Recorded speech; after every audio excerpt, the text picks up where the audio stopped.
Critical hit.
Hello, ladies and gentlemen, boys and girls of all ages.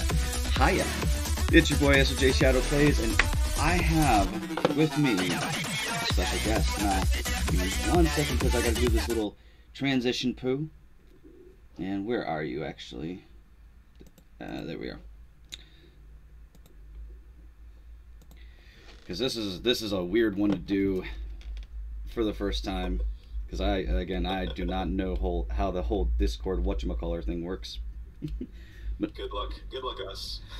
I know, right? So guys, it's holy crap, David Stanley, ladies and gentlemen, boys and girls. Hey, how's it going, dude? Not much, man. How have you been? I've been good, all things considered. It's been kind of a stressful time over here. I've been doing the whole job hunt thing and just trying to stay afloat. But you know, I'm still here, still healthy. That's good. Still That's living. Good. Yeah. Oh man. So what's been up with you? Not much. Just a mixture of hyped / nervous for this like one-on-one, because it's been like since last week we've been talking about, and I've been like just making sure everything was again copacetic on all ends. Facebook, Twitch, YouTube. I'm like, doing all these testings. I'm like, this has got to go well. I mean, it could crash and burn, but I'm hoping it goes well. I could totally bomb this right now, real quick. But dude, yeah, I mean, quality-wise, it's looking good. Our pre-stream chat, like, you're very, you're good with words. So that's. I am the good with words. I was trying to say articulate, but at the moment I needed to use the word articulate, I could not remember the word. So yeah, it's gonna be a good chat for sure. Oh yeah, guys, he pulled off a Starfire. You are the good with words. Man, yeah, I've been really looking forward to this. I live here alone, and I don't really get a lot of one-on-one human interaction. Really? Sometimes. And yeah, where are you out of again? Like North Carolina. Dude, again, I'm kind of disappointed because I never got the chance to see you when I was in Connecticut. You were like maybe half a day's trip from me. Yeah, not terribly far. No. And you went to PAX East recently, and I wasn't able, or was it South? I went to PAX South, yeah. Okay, so I wasn't able to go to either this year because of money issues and just general stress, and the development on Skelattack was really ramping up around that time, and I really needed to be home working on that. But dude, I felt so bad. Like, dude, I had my plane ticket ordered and everything, and the money just wasn't adding up. And I was like, man, I'm in a really rough spot because I want to go and hang out with these people that I've known for so long just through the internet. Yeah. But it just didn't pan out for me.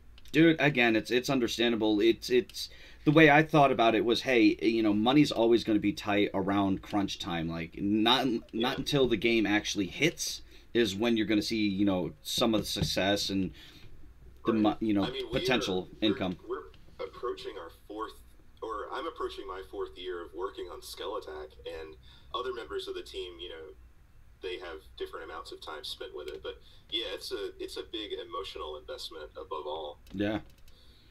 Just waiting to see how it all pans out. But dude, I wouldn't do anything differently if I had to start over from scratch. True. I mean, this is your baby. This has been 4 years in the making, and it's coming out. 4-year-old baby. Yeah, it's coming out soon. Shoot. I mean, hopefully, no real hard date set yet, but yeah, as soon as we know stuff better on the back end, on the business side of things, we'll be able to talk to you guys about that. Right, because from last we've known, it was originally supposed to be scheduled for 2018, but due to more development, more updates, etc., you guys pushed it to 2019, and it's almost Then after that, it was like, all right, we can't keep making these announcements and then delaying it. Like, people are getting pissed at us. Like, or I mean, not very upset, but it's like you're waiting for this thing and then you're not going to get it. So we were just like, look, we're not going to give any more dates until we know for absolute sure when this game is going to come out. So when it does drop, it's going to be, compared to the demo, man, it's going to be a wild ride. Like, we're doing so much to it. I'm really excited. Right.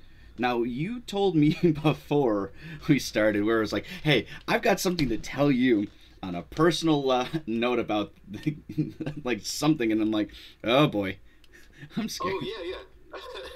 I'm scared. I almost forgot what it was. No, so you have the rare distinction of being, I think, the only person on this planet who has designed a character for Skelattack besides myself. Oh, with Barkster. That was... Yeah, so I wanted to say, like, I absolutely love the design of Barkster, and the team did it as well. I mean, that's why we chose it. And there were so many other great entries at that time that we had to sift through. And I wanted to know, how did you come up with Barkster? Like, it was just a really out of left field kind of character, and once I saw it, I was like, that's the one. So there's a I don't know if you've watched Game Grumps. Yeah, I have. So not hardcore, but I've watched episodes through the years. I love I love Aaron. So they kind of drew some of my inspiration for Boxer, because there was an episode where Danny and Aaron were playing a game, and Danny's exact lines was, "Oh, mark my woof," and I was like, "That is perfect. Mark my woof." Where can I go with this? Yeah, where can I go with this? Okay, well, I've been talking to David Stanley. Oh, hey, there's an NPC thing. Let me draw this adorable dog who sells you stuff, and his ambitions are to be this rich skeleton dog.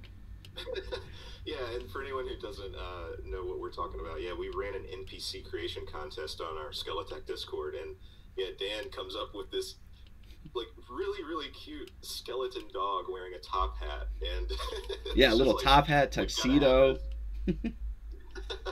Oh, it was fun. And I was it was really cool to see all that stuff come through, and yeah, it was interesting. Like, I never knew what your inspiration was for that. So yeah, it's cool, like how these little things that you hear elsewhere just kind of come through creatively in different ways, and it led to you creating this character.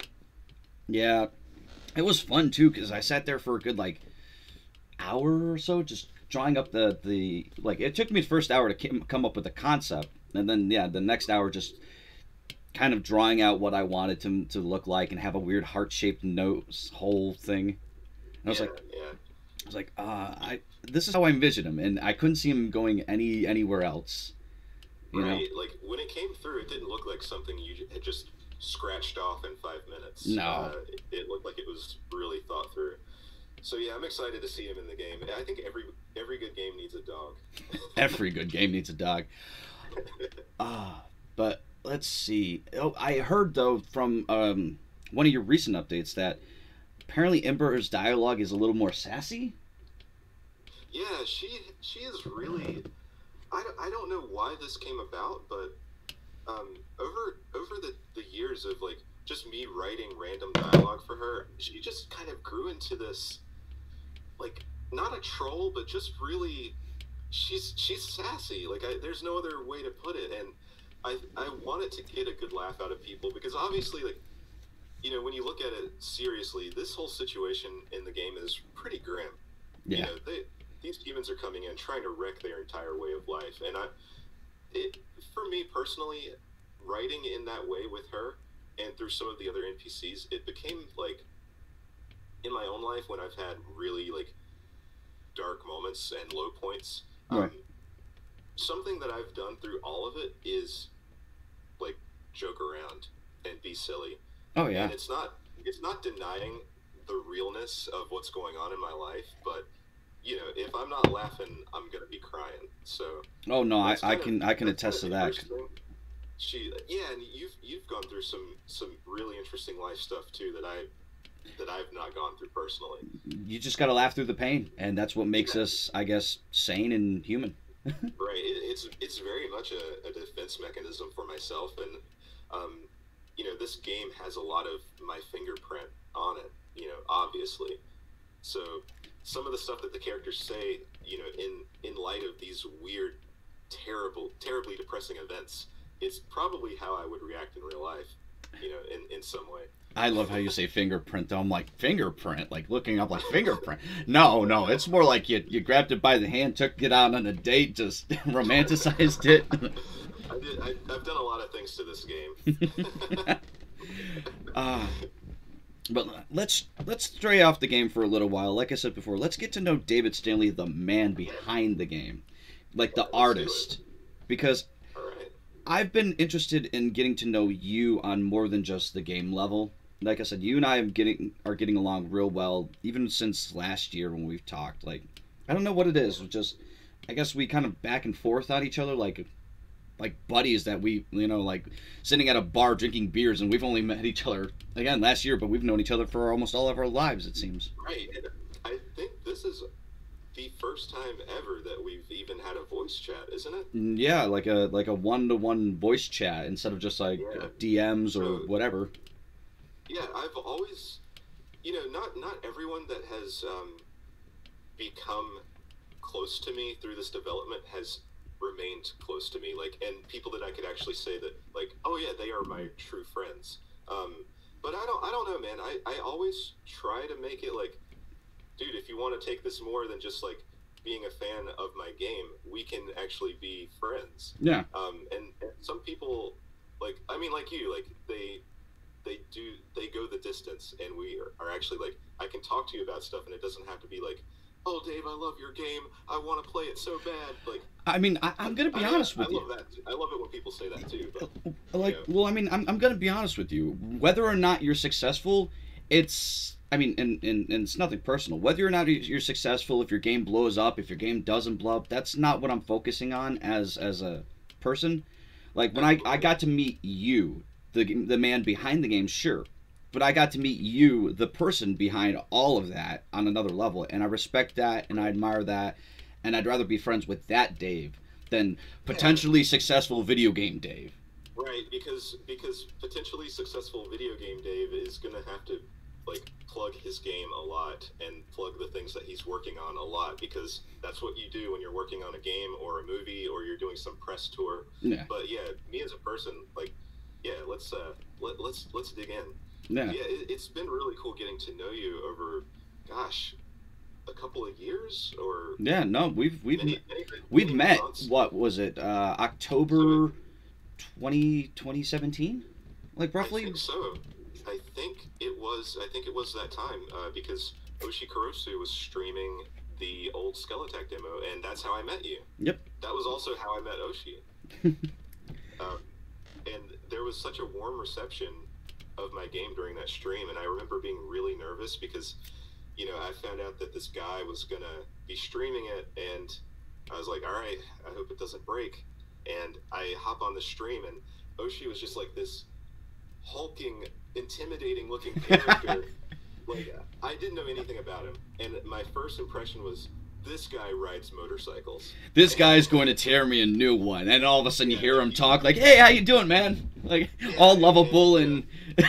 like, he was so positive and so kind, and following in those footsteps, his community was very warm and kind, and you were one of those people, and you and I, like, just sparked up this friendship that went beyond the game. Yep. And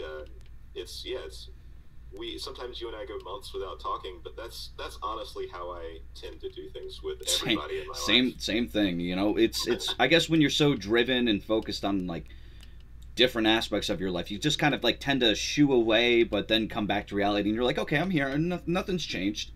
Yeah, exactly. Honestly, if you lived in my city, it would be the same deal. Like, I wouldn't see you for months. Oh, sometimes I need to be here thinking about things. That's all I do. Think about stuff. So, Mr. David Stanley, let's get to you. All right. So, when were you born, Mr. Man? 1985. Damn, I am 87. I am younger than the man. I was talking to my girlfriend about it this morning. She was like, I always let her know, like, hey, I'm going to be streaming with a buddy today, so you probably won't hear from me for like an hour at least. Mm-hmm. And she was like, oh yeah, I didn't tell her how long, and because I didn't know. And she was like, she always asked me, like, how long, because she doesn't want to disturb me while I'm streaming. And I was like, I don't know, I'll give it an hour at least. Mm-hmm. Two old nerds hanging out, you know how that goes. And she just like started laughing. two old nerds, you know. It's like, I'll give you boys a few hours just to be safe. For real.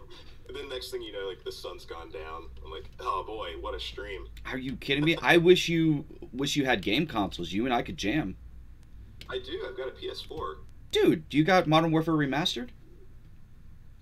If it's not come through on PS Plus, then I don't have it. It has come through on PS Plus. I don't know if it's still available. I mean, I think it's still available. You know, so what I do is, even if it's a game I'm not immediately interested in, I'll go ahead and add it to my library. I might have added that one. I'll have to check later on and see. Yeah, give it a chance, because a lot of time in Battlefield 1. Ooh. Because I'm really slow at buying new games. So I expect Battlefield 6 to come out, and then I'll buy Battlefield 5. But yeah, I know Modern Warfare Remastered has the prop hunt mode, and I've been playing that a lot more than the actual game itself. Interesting. I'm not familiar with that mode. So prop hunt is like, if you play Call of Duty, right? Just any. I mean, I've played it in the past more like on 360. Okay, so like those Modern Warfares, like Black Ops or whatever. Give or take. Call of Duty World at War. That's a good one. Ago. And then once I got on PS3, I just really got into Battlefield 3 for some reason, and I've just kind of been stuck on Battlefield ever since. Nothing against any other franchise. It's just kind of like whatever I ended up getting into first. Right. You know? So basically, prop hunt is anything and everything that could be considered a piece of that map. You can either, like, you have two sides. You have your gunner sides, and you have your props. And yeah, props, you're pretty much almost one of the many things that could be on that map, and your job is to blend in as best as possible, even though every so often your character or prop whistles to kind of give people the hint of, like, I'm in this general vicinity, gotta find me. Find me. I love that, dude.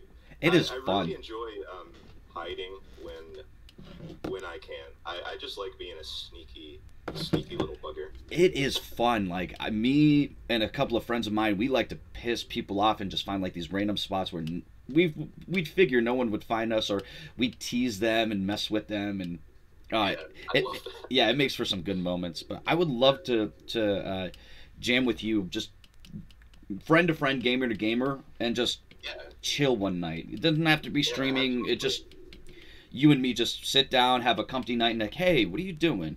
Nothing. Why? Right. You want to jam? Yeah, like real friends would do. Yeah, like, what are you doing tonight? Like, okay, let's play this game. It's chill. Yeah, I've been playing a lot of. I've gotten back into Minecraft recently. It's like it comes Yes. in cycles, you know. Like Which Minecraft? PC Minecraft, Switch Minecraft? PC Minecraft. Mm. Yeah, I don't. I've always. I mean, I would love to have it on console. I just don't.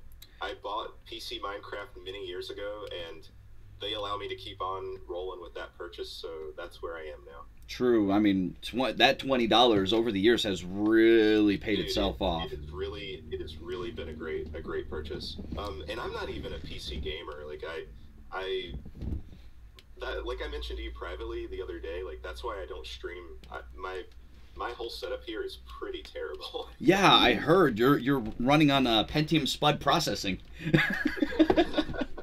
Yeah, man, I've got like a really old, like 2007, I think, iMac. I don't know, man. It stays alive, and as long as it's alive, I will keep using it to create stuff. And I've honestly, like, I got a better laptop in the last couple of months.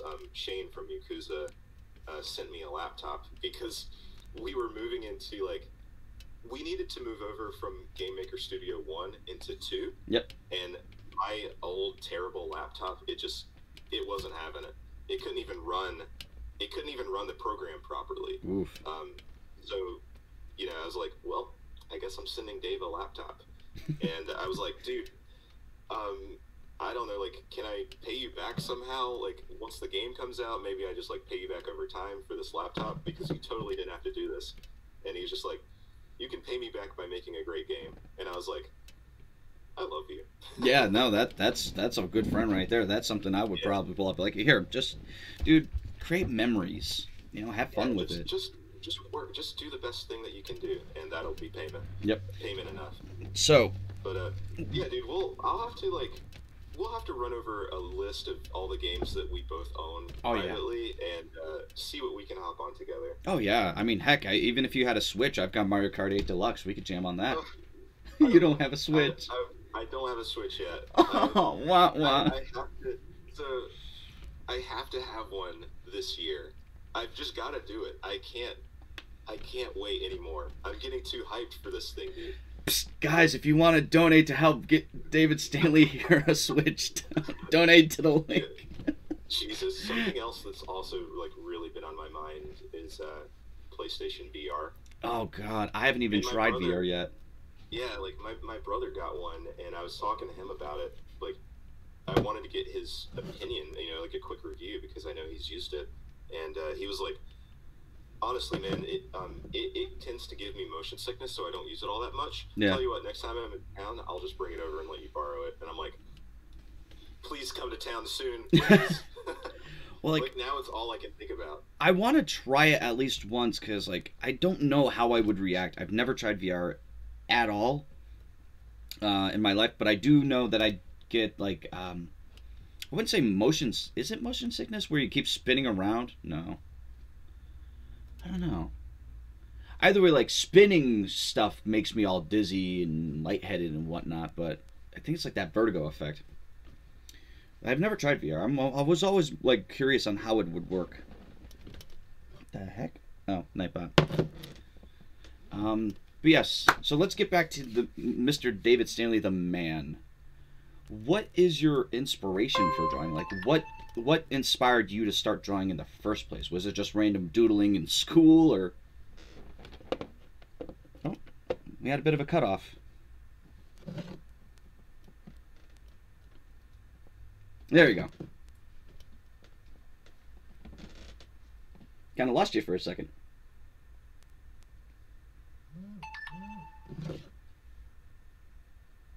Oof. Can you hear me? Hold on one second, guys. Hey, dude. There we go. Sorry about that. My the joys of 2019 internet. I know, right? Also, hey, Mama Slayer. We're never gonna get it right. Yeah, right. Also, hey, Mama Slayer and everybody in chat. I'm sorry, I'm not ignoring you. I'm just interview. So, like I tried saying before stupid Discord internet. What was your inspiration for drawing in the first place? Was it just like randomly doodling in school, or just like did someone inspire you to draw? Gotcha. Yeah, my mom drew, but she never pursued it professionally. I don't think she ever sold any work to anybody. She just, that was something I always saw her doing when I was really young. And I wanted to know how to do that because I was starting to see like these amazing cartoons on television, like, you know, DuckTales and Rescue Rangers. Like, you know, you're an '87 kid, so Yeah. you know what I'm talking about. Grew up with the animation era. Yeah, right. Like, you know, all this great stuff coming through Nickelodeon, and I was like, this looks super cool, and my mom seems to know how to do this too. So I just kind of started doodling here and there, and obviously I was terrible at first. And as I think fifth grade for me really marked a turning point, and I was just like, kids were like taking notice of my art, but it was still nothing original. I was just like copying my favorite comic book covers, and just I could kind of draw them from memory, but it wasn't me. It was just me kind of like mimicking my favorites. Oh And no, I mean that's how it usually yeah, starts. yeah, absolutely. Like you start by emulating the people that you admire, and gosh, high school got really bad. I was just drawing on any piece of paper, any margin. I was supposed to be taking notes in math class. I would be drawing instead, and it was just high school was rough for me because I was a smart dude, but I was really distracted. And my teachers and my parents were like, "Are you okay, dude? Like, your grades are really suffering." Like, at one point, my parents asked me, "All right, like, Dave, are you on drugs?" And I was like, "No, No. I'm not. I'm just, I want to play Pokemon. I want to draw. I want to." Yeah, pretty I much don't like I be want at to play school. Pokemon and draw and stuff. What's Yeah, wrong with that? please. And that's why now I've devoted my life to playing games and drawing. But yeah, this is my birth month. Actually, I'll be turning 34, and I saw Really? today that yeah, your birthday's about a month after mine. Yeah, mine's May Yeah, 19th. When's yours? Like nice. April? April 21st. Wow, holy crap. Yeah, yeah. So we would have been like best friends if we grew up in the same neighborhood. Yeah. Just Uh, little Dave and Dan causing trouble, running around in the neighborhood together, riding right? bikes. Shoot. Yeah, with all my shaky headedness and your handcrafted skills and dorkiness, we could have been like a duo. The Adventures We of would have, Bobblehead and Doodle Man. Jesus, we would have been beaten up like weekly. That's fine. As long as we had a good type friendship, I don't think that would have mattered. Really, yeah, it's like I had some close calls, but somehow I always made it out okay, and you know, my nerdy friends were always there for me. No, yeah. I guess But it's yeah, like I guess it's something along the lines of, hey, we didn't view each other as nerdy or dorky or whatever. It was just like, no, you're yeah, different, just like me. I'm different, yeah, let's be different together. pretty much. Hey, Devonte. Ah, man. So, holy crap. So happy 34th almost. Granted, it's gonna Thanks. be a while, but Yeah, prob- we got a couple weeks, but yeah, I appreciate that. You're the first person to wish me an extremely early I birthday, know, so right? Just like that's happy pretty sweet. early birthday. God, yeah, I am no real plans for it yet. As I got into my 30s for sure, I was just like, I don't know, girl. Like, let's just get a pizza and stay home and watch TV. I think. Pretty much. Um, The only thing I value of birthdays is like you can't have a birthday without two things. At least someone wishing you or singing you happy birthday and a cake. yeah, I would like to have a cake. Yeah. You know, Even if at it's a least cupcake. yeah, just even if it's like a little cupcake, at least something to Yeah. say, "Hey, it's my birthday." Boom. There you go. Right. Yeah, this year my birthday falls on Easter, so I know my girlfriend's brother. He's got two little girls, Right. and I'm not sure what they're doing for Easter, but I went ahead and told her um, I don't care about like having a day for David. You know, on my birthday. Like, if you want, we can go hang out with your brother and his kids, and we can do an Easter egg hunt. Whatever you want to do, we can just like enjoy the day together. Exactly. Not really sure what's going to happen yet, but we'll see. Right. I do not feel almost 34. Nah. It's odd.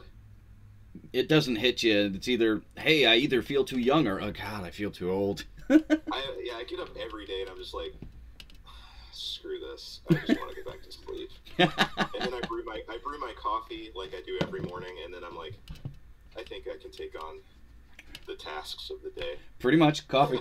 Like, I don't think that's coffee in that mug. nah, it's always coffee. I'm calling you out, Dan. Yeah. Devontae asks, "Hey, Dan and Mr. David Stanley, how are you both doing?" Well, I'm doing well. So. I'm doing well as well, and I hope you are too, man. Thanks for stopping by. Like, you know, life in general can always be better, but you know what? Like, I'm never gonna let anybody really know what's going on with me. I've always got like this extreme positivity, even if like my leg is bleeding out. Oh, I know the feeling. You're smiling on the outside, and on the inside you're like that mask, and it's just like, oh, why the hell? Yeah. But dude, it's really cool being able to hang out with everybody today. I appreciate the opportunity. Dude, it's actually, like I said, it's been what, 8 months in the making almost. Yeah, you brought this up a long time ago, and like I do with everybody, I said yes immediately, and then we just kind of like didn't touch on it again. Yeah, we didn't touch on it for quite a long time. It was just like, until just recent, I was like, shit! Yeah, I saw that you were like making great strides building up your community, which like, dude, congrats again. And Thank you. I was like, man, whenever Dan is ready, like, he knows where to find me. Oh, like, yeah. I'm sure he's just busy doing content creation, so... Oh, yeah. He'll come around when he's ready. I mean, heck, well, again, thank you for the things, but I'm nothing without this community, you know? Like, everybody here has been amazingly awesome. I mean, I guess it's just because of one thing. I don't change who I am. Like, granted, yeah, I'll still cuss and swear and all that shit, but realistically, I'm also very honest with, like, hey, you know, we have a donation goal. This is what it's going to go to, and it literally goes to that. I don't like it when... And I'm always honest about, like, hey, again, you know, donations, if you don't want to, you don't have to. It's not being forced upon. It's completely on you. Again, you guys showing up to the stream, all 8 of you or so on the YouTube end, that's a donation in itself. You and I could have had this interview, and there could have been no one, you know? For sure, like, I get value out of just chatting with you, so anything beyond that is like extra. Exactly. That's how I've always considered it. With the game, like a lot of people along the way with Skelattack's development that would be like, dude, like, where's your Patreon? Like, can I pre-order it? And I'm just like, no, you can't. Like, if you want to pay me, if you want to give me money right now, commission me for something. Yeah. Like, if you truly want to donate, you can, and you can like message me privately about it, but. You know, it's just like, it's cool having you guys here supporting my work, playing my demos, you know, breaking my demos. And yeah, no, that was a fun thing when I did it last time when we were playing out, because I was like I can't access this spot again because I was missing said piece, and every time I tried to, it was insta death. I'm like, wow, I soft locked myself. Yeah, and that was not too long ago, was it? No, that was Halloween last year. Well, not this last year, but yeah, the year prior. Man, yeah, I remember that came through, and I was just like, it's really bittersweet whenever it happens, because immediately I'm pissed off, and like not at you, or anybody that does it, just like at yourself, because you put all this work into it, and you're thinking, okay, the project's done, at least for now. There's nothing wrong with it. I've checked the code. I've done this right. I've done that right. And then someone sees a bug, and you're like, God damn it! Exactly. And then I'm like, okay, calm down. Like, this is my friend. Like, you know, he's shown me a way that I can make this game better. Yeah. Let's go ahead. It's always like that like two-sided emotion to every bug report. I'm just like, I'm trying to like enjoy my lunch over here, and you guys are bugging me with this. I'm trying to eat my ramen in peace, please. Yeah, let me eat my ramen in peace and not have to stress about doing like freaking 4 more hours of coding just to get this right. Please and thank you. Yeah, it's been an interesting ride for sure. But yeah, dude, I do appreciate you taking the time to stream it, because you totally don't have to. Oh, dude, it was a blast doing it. Like, granted, I wanted to try those personal best runs like everybody else has done, but I haven't. Again, because of moving and everything, I haven't devoted as much time to give like that personal like speedrun test. Absolutely. Because and it would not be easy. Like, there was a community member who's like doing these insane speedruns of the demos, and I'm just like, I've saw. dude, I got jealous because I'm I'm like, not on that level. I was like, dude, you could pull this off in like less time than I could and no deaths. What the crap? Right, like to speedrun it and get no deaths, it's just like the dude is on another level. And Yeah. I never expected to see somebody playing the game like that, but it's really cool. But yeah, dude, you've been going through a lot recently with your move and just everything else, and you've really come out on the other side. You know, like looking great, like sounding great, feeling great. I've always been under the mentality of kind of like how you are. Like, yeah, right now I'm getting shit on, and there's a lot of pressure, but eventually, you know, and again, I'm always optimistic where it's like there's always going to be that light at the end of the tunnel, metaphorically, or you know, whatever. Yeah, yeah. Like I just got to pull through, grit my teeth, and by the end of all this, you know, when things are looking up, I could look back at the situation and just laugh.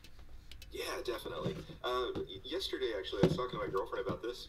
Like, I was just, you know, I try to be as transparent as possible with her about my money issues, about stuff with jobs. You know, like I'm on the hardcore job hunt right now. Mm-hmm. But hopefully, I'm gonna get some stuff figured out over the weekend. But you know, I let her know like how thankful I was that she's always there for me, even at my worst moments. And I was like, that's why I call these times of my life low points, because it's not the norm. Like, if I was like this all the time, it would just be life. But this is a low point, and in a couple of days, hopefully, I'll be able to be at a higher point. Oh yeah. And that's how I always think about it. Like, when I am ready to quit and ready to give up, it's just like, nah, dude. Like, give it another day.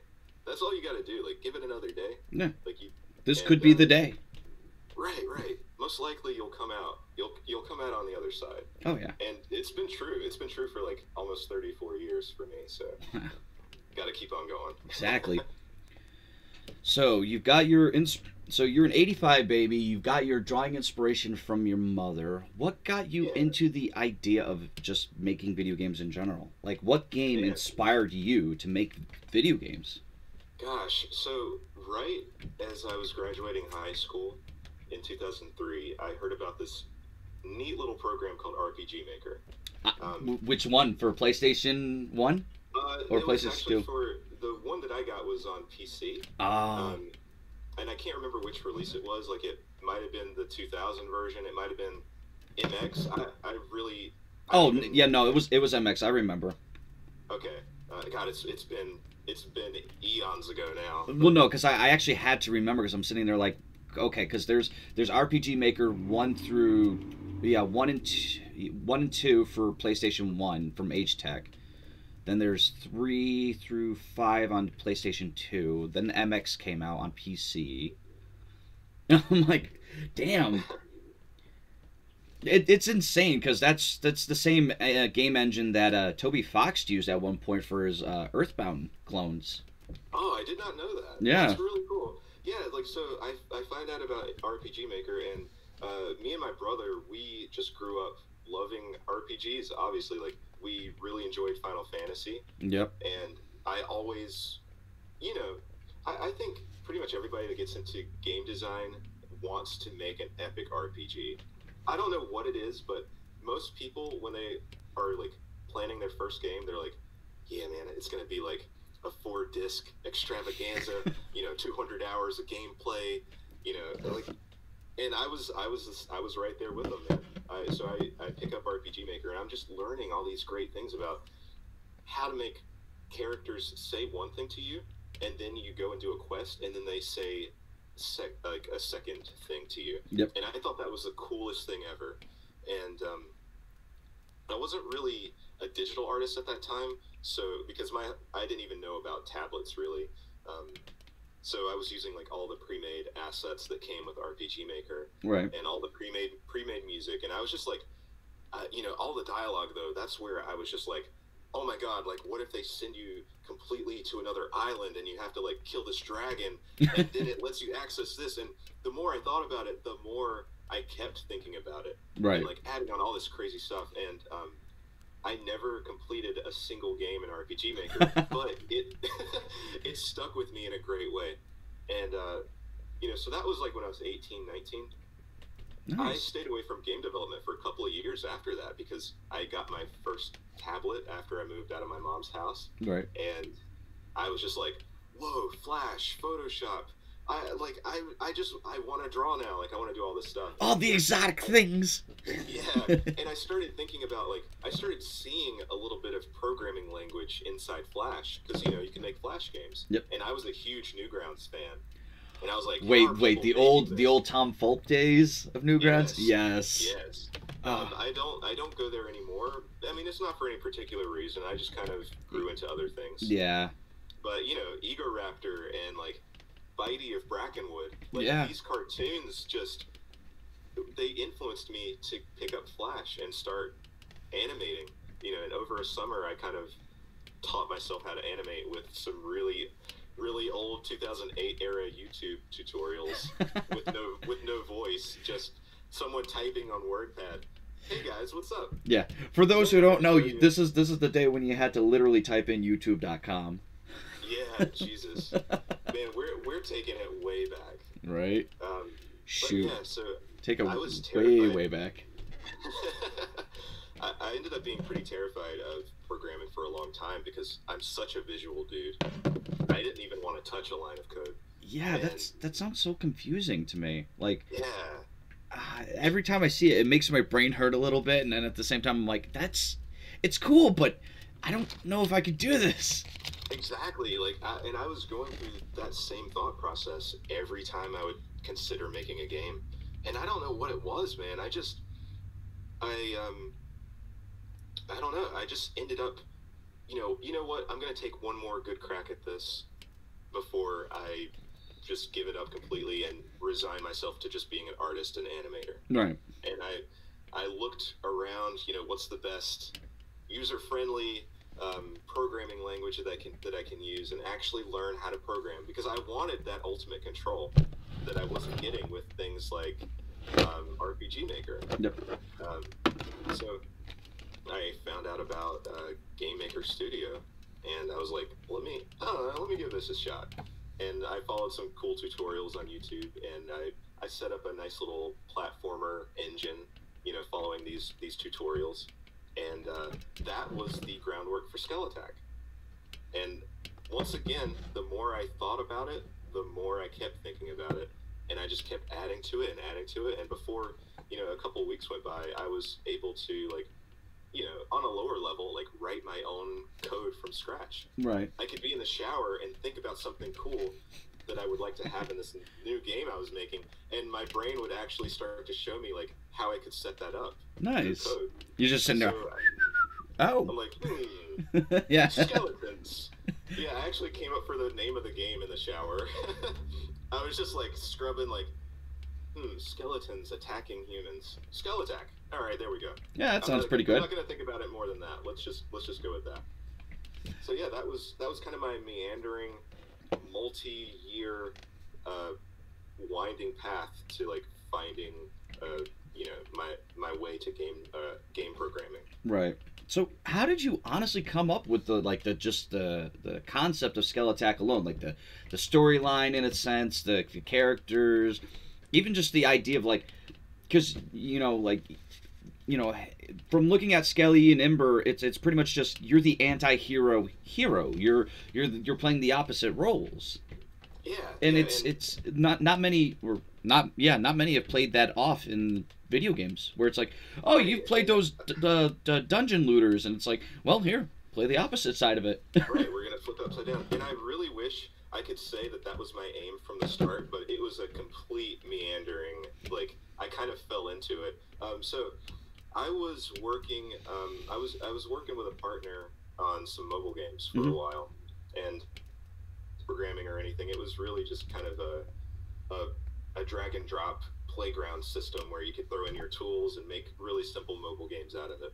Right. And I was, I would set up really simple demos to show off to him, and a lot of it was involving just plain, like, squares and rectangles and shapes moving around the screen.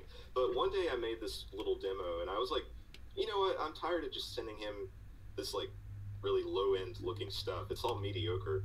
I'll animate this really quick character, toss it in, and maybe we roll with it. Right. It ended up being like this really like fat, weird looking version of Scully. I don't know. I don't really enjoy drawing humans. Right. So I was like, let me draw an animal. Let me draw a skeleton even.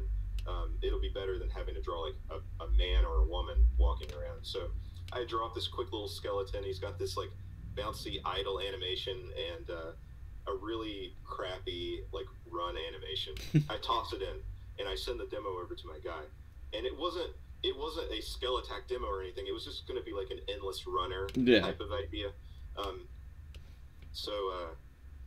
We ended up not rolling on that because we had like a couple of other projects that were potentially like on deck to be made. So we made a choice. We were like, I think we can get the most out of this other thing. So I was like, yeah, no problem. So I scrap it. And when I'm finally picking up Game Maker and like building my own little platforming engine, I need something because I don't want to stare at blocks moving around. Yeah. So I'm like, what have I got? Oh, that little skeleton. Okay, I'll toss it in. I'm like, man, this actually, I don't know, this looks really cool to me. Mm-hmm. Seeing it as a proper platforming engine, like this skeleton looks neat. And so the next thing to come is like days of me being in the shower or eating cereal and just thinking like, okay, I've got this little thing. I know I want him in the game. What's his story? Why are we playing as a skeleton? Why aren't we playing as a human or literally anything else? Like, why are we playing as this particular person? Right. And I just was like, he's a skeleton. Where would he live? Probably a dungeon, probably a sewer. I don't know. Why is he doing anything in the dungeon? Maybe humans are down there. And so each little seed of a thought led to the next bit. And I was like, hold on, this is actually something that I think could, take off and maybe get some people excited. Oh, At yeah. least it's got me excited. And so that was it. And I just kind of stumbled into, let's play a platformer a little bit differently. Like, let's play as the typical monsters that we might, be killing in other games. And it, the marketing wrote itself. People would write articles. Every once in a while I would search for Skelattack on Google just to see if someone is writing about the game, if someone's done a Let's Play, because people would write stuff about it and they wouldn't always tag me. So I would have to search for it myself because it's like, hey, this is advertising for my thing, and I'm also going to shout you out too, so it's a win-win. Exactly. And people would start writing about like little articles about Skelattack, like it's a reverse dungeon crawler, and I'm like, reverse dungeon crawler? Jesus Christ! Like that sounds great. Yeah. Like I wish I had come up with it on my own, and I just kind of stumbled into what it was, and people named it on their own, and it just ended up. I don't know, man. The more I thought about it, the more I kept thinking about it, and it just like grew and grew and grew. So when did the development part come in? Like, when did Yakuza step in and say, hey, we like your idea? Yeah, so Yakuza, man, this was like early in 2017, perhaps. Mm-hmm. My first demo was out, and I had gotten greenlit on Steam, which at the time was a really big deal for me. Oh yeah, because it's not easy to get greenlit like that. Yeah. So I had accomplished those two things. People were liking the demo, playing it, on Twitch and YouTube, which was great. Anyway, I was like, you know what? Maybe I need to like seek publisher support. So I start sending out a ton of emails and getting some non-responses and getting some rejections, which is to be expected. Oh yeah. And eventually, like, Yakuza followed me on Twitter, and everyone that follows me, I go check them out, see what they're all about, see if maybe that's someone I might want to connect with in the future. And Yakuza was a publisher, but they'd never published a game. They were just upcoming. And I went to their website, and it was just like, their website was like, we love games with unique stories and, interesting stories to tell, unconventional stories. And I was like, all right, I think maybe I need to reach out to these guys. Yeah. So I write to them on Twitter, and I'm like, privately, and like, hey, thanks for the follow. Hope you like what you see. I'm actually, looking to pick up publisher support, so I might actually pitch to you guys if you're open to that. Mm-hmm. And they write back, and they're like, well, actually, I mean, we were looking to pitch our services to you. We really like what you're working on here, and so that started like, I mean, that was it.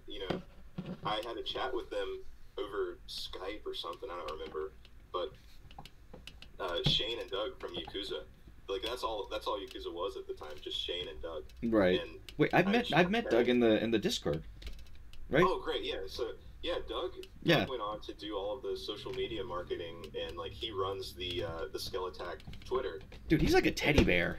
Yeah, he is.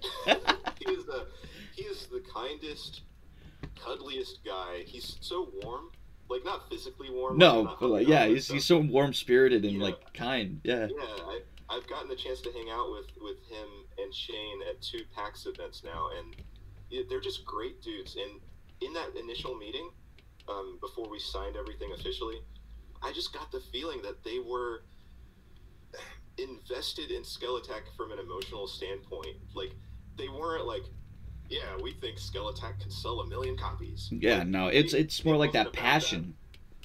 That. Right, they were pitching ideas to me, like story-wise, that could make the game better. And I was like, I think this is the way to go, because I'm not in this for the money either. I have a job. So it was just like this really emotion-filled meeting, and I was like, I think you guys are the one. Let's do this. And then in June or July of 2017, they brought me on officially after. Wait, I can't remember. Trying to remember timelines is hard. Yeah, I really can't do it. But after PAX South, which was our first PAX together as a team, we jived so well together, and we sold Skelattack so hard, and we pitched it so perfectly. It just really all came together, and there was some talking done behind the scenes, like, what if we bring David on and his game, like, absorb him into the company, and just we make the game together as a studio, and we are no longer his publisher. We flesh this game out the best that we can, because we know we can do it, and we seek larger publishing and funding opportunities, and that was that. Yeah. Okay, so now that Skelattack is booming, it's gone well. Who thought of the concept of the old Super Nintendo commercial for Skelattack? Because that was genius. It was genius, and I can't take credit for that. That was Shane, the CEO of Yakuza. He's got this crazy background of doing work for like these high-level companies, like branding and video stuff, and he says to me one day, like, hey man, part of what we're offering, by bringing you on to our team is you carry on with development, and you let us take some of the other stuff off your hands, like marketing, trailers. Like, one of those things is like, I'm going to make a trailer for you, Dave, and for your game. And I was like, I trust you, dude. Like, hit me up if you need anything, but it's completely in your hands. He comes back with that trailer. Like, I couldn't change anything about it. I wouldn't even want to. It was perfect. He even did the voiceover work for it. That was my next question was going to be, who did the voiceover? A little bit more this, a little bit more that. I'm like, it's genius. So, like, when they took on Skelattack as a project, they were just looking at, like, what from our past makes us connect with Skelattack in such a nostalgic way. And it was just like, like Shane would say, like, this reminds me of, Super Mario World, like, all, like, these are, not even from a theme perspective, because it's a totally different type of game, but, we were adding things like, being able to have Ember carry you around and fly you through the level, and he was touching on that one thing, like, look, this is a platformer, but we can add a lot of really cool stuff that you can do regarding Ember, maybe other cool stuff that Scully can do that is not just running and jumping and hitting things with your sword. And he was like, Super Mario World did this exact same thing where it was like, you know, you can float around with Mario, you can swim with him, you Yep. can have him put on these various suits and do different things. So his whole thing behind it was just like, let's play off of that, 90s nostalgia, and let's make it look like it's, being played on, an old VHS tape. And he did like the cheesy old voiceover for it. Yeah. Now you're platforming with power. Skeleton power. Yeah. It was like, the lightning bolt comes down and spreads through the logo, and it was just, man, it was just the perfect thing. And we showed that off at PAX, and people just fell in love with it. And yeah, so he was the brains behind that, and he did some amazing work. It is amazing in itself. The first time I actually saw the commercial, I was like, dude, that is, like, pardon my French, but yeah, I was like, dude, that is fucking sweet. Kudos to whoever did that shit. Yeah, I was so proud of that moment, because it was another milestone for me where it was like, this team completely gets, what this game needs to be presented as, what this game is about, and how we can leverage that, from a marketing perspective. Right. And that video actually like influenced some development of the actual game, because it's got that like vintage filter over the top of it, and people would see it at PAX, and they really enjoyed it, and they were like asking us, is that filter something that's actually on the game, or was that just for this trailer? Right. And at the time it was just for the trailer. And Shane and Doug, every time, it became this running joke for all of PAX South, because people would ask it over and over, is this filter going to be part of the game? And every time Shane and Doug like had this like wide grin on their face, and they turn and look at me, and I'm like, not currently, but if you guys really want it, I guess. And then Shane was like, dude, I think we really need to put this in the game. And I was like, I have zero ideas about how to go about that, but as soon as PAX is over, I'll start researching it. And it was a really difficult thing getting that filter working, and to make it like able to be toggled on and off, because not everybody wants that look. Yeah. But we got it, and now it's currently in the demo that's out. So I'm proud of that. So okay, so now that we have the Skelattack demo released, the PAX South video looking amazing, then there was what I call demo update 2.0, because there was a lot of things that needed fixing from what I've seen. Yeah, absolutely. Like how much rework did you have to do to make the demo that's up now better than what the original was?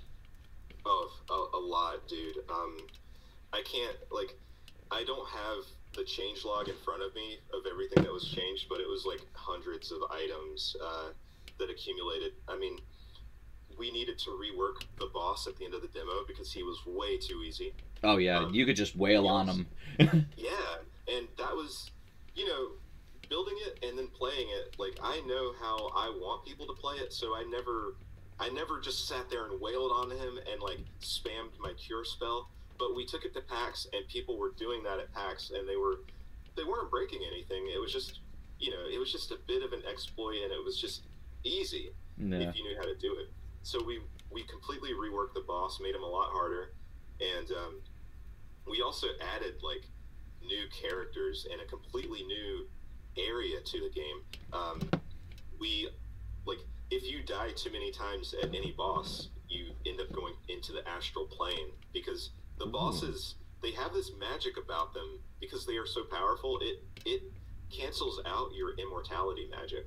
So right. While you're in a boss fight, you've got 5 hearts that appear up in your UI, and if you die too many times, your magic is completely gone, and you go to like the afterlife, so to speak, which is where we give people the choice: hop back into the fight, or pretty much game over, and go do whatever else you want to do. Mm-hmm. But there was a lot of concepting and new animations, new character work, and just like bumping everything up to an entirely new level, and fixing bugs, and people were clipping through walls and stuff at PAX, which is a big no-no. Oh yeah. And, yeah, so there was just a lot of hardcore work that had to go into it, but it was worth it, because the new demo came out, and while it's still not perfect, it's like miles ahead of where it was. Right. Functionality wise. So now that that's there, is the game still technically in development? Is it like, where is it sitting at now? In development. So we've expanded our team quite a bit now. It's myself, Shane, and Doug. Shane and Doug have actually they've been working really hard to expand on the plot, because Skelattack always had that general story, pretty much how it's going to end, why you're fighting, but we never really had a real moment to moment narrative being told. So yeah, we're fleshing that out. We're adding a lot of new people to talk to, new bosses, new hazards, new puzzles, new mechanics. We've got it all planned out. We're not going about it willy-nilly. Right. But yeah, the game is still very much in development. Okay. And like you said, there is no expected release date as of yet. Right. But right now, from what I've noticed, you've gotten a lot of you've been working on approvals from not just Steam, which, thank goodness, that's a given. But Nintendo Switch, from what I've heard, Xbox One. Right. And PS4 is not confirmed, but I mean that's kind of a. Sony's always been kind of iffy. Yeah, it ends up being a money thing as well, because to release on the platform, you have to purchase, or you have to get the dev kit. Yes. Which is not cheap, and there's I don't know everything that comes along with it, but it's all right, let's do what we can, and if we have to hold off on releasing on a certain platform, if sales do well enough that warrant us putting it on a PS4 later on, then that's cool. Unless we get some really great funding or something, and we can just do all of it on day one, then that would be great too. Right. But yeah, we've got a larger team working on it now. Besides myself, Shane and Doug, which I mentioned, Jason and Joel, they are both game maker programmers as well. They're helping me on the back end, because this is my first programming gig, and they know more about it than I do. So as it stands, I still do some programming, but a lot of stuff has been done to set it up to where it is, and now I can kind of step back and focus on world building and art and animation, which is my absolute favorite thing to do.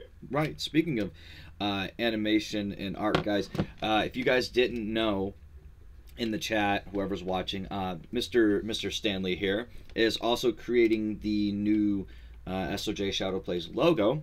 We've hashed it over, and hopefully when he's done, again, absolutely no pressure, because this is whenever you have time. I trust everything that you do on it, so you need not worry. You need not worry about me oh, it's a deadline. No. There's no deadline. It's whenever you feel most comfortable and say, hey, okay, I got time. You got time. Yeah, I feel really good about the initial concept that we discussed a couple days ago. I'm pretty pumped about it. Oh, are you kidding me? The first design that you showed me, I actually showed it to my friend Kara, the woman who drew the logo we're using now. And she's like, I love the idea so far, even if it's a concept art. And I was like, yeah, it's going to be like me flying Super Saiyan, either 1 or 2 hair. I think the Gohan hair is better.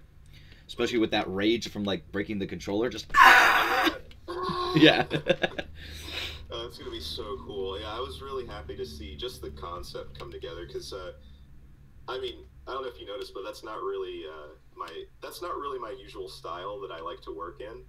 But it's just nice that I've grown to a point where I can work in that style and make it actually look legit. Oh, yeah. Because like I said, I haven't drawn Dragon Ball Z type stuff since I was in high school. Same. And it was all the rage. Me and anybody who could draw, we were drawing Dragon Ball Z characters. And it was we respected each other, but it was also kind of a rivalry. Pretty much, it was just high school. That was Cell Saga. yeah. That was Cell Saga on repeat until they. Dude, yeah, high school for me, it was seasons 1 and 2 of Dragon Ball Z. Yep. And which To be honest, like I didn't keep up with the series after season 2. I don't know what it was. I guess there was so much being thrown at me entertainment wise. I just couldn't really keep up with everything. Well, also my parents were splitting up at the time, which always makes it interesting. It's never a comfortable thing when your parents split from each other. Young man. Yeah. Trust me, I know the feeling right now. Like, I mean, both my parents are split, and it's kind of awkward, you know, because they both want to stay connected, but at the same time they want to be distant. Like, stay the hell away from me. But hi, kids. yeah.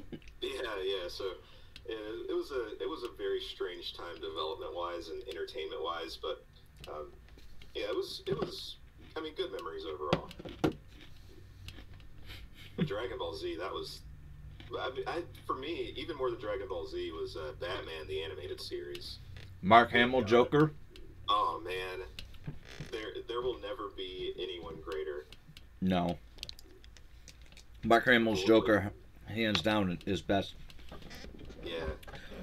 Like. And, oh, I'm sorry. You're fine. I got into a heated discussion with one of my moderators and friends on here, Moon Reflection, or Bella.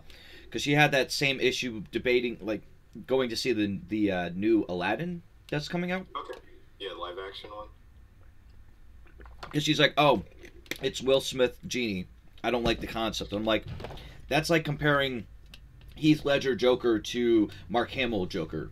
There's two different... Right, I don't really know if Robin Williams would have been a good live action Genie. I can't say. Exactly. Voice-wise, he killed it. Yeah. And I can't say that Mark Hamill would be a good live-action Joker, but voice-wise, he killed it. Exactly. Like, and, you have to see it from two... Acting, because there's two sides of that coin. There's the live-action adaptation, and there's the animated adaptation. Right. So, for all we know... I mean, live-action, Heath Ledger, hands down, for me. Yeah. But I don't know voice-wise if anybody could beat Mark Hamill. No. So, yeah, it's just two very different things for me. Yeah, again, you know, Heath Ledger Joker is just hands down the best of how psychotic he made the Joker. Mark Hamill's animated version, just this, how creative and you know, fluid he was with his laughs, and there's different styles of the laughs and all that. Absolutely. Speaking of, I am actually looking forward to the new Joker film that's coming out. The Joaquin Phoenix one, right? I saw that, and it looks good. Yeah, so, man, you know, the Joker role is almost a cursed role at this point, because how can you do it better? But I am really, really looking forward to seeing the humanity of the Joker and his whole fall into just this insanity that is brought on by the society that's around him. Like, I don't want to root for the Joker. I'm not meant to root for the Joker, but I want to see a side of him that makes me, like, root for him. Exactly. You know? Like, that's why I kind of like this origin story, so to speak, because it's how he became. Yeah. Minus the vat of the vat of acid or whatever that they did in the animated series. Right. But yeah, mainly it's the core elements where the whole twisted world of Gotham turned him into the villain he was. You know, because before he was just a comedian trying to make it up in the world, you know, trying to make a life for himself, a name for himself, and the city just didn't give two craps about him. Right. Which is like, dude, I feel that on an almost daily basis. Oh, yeah.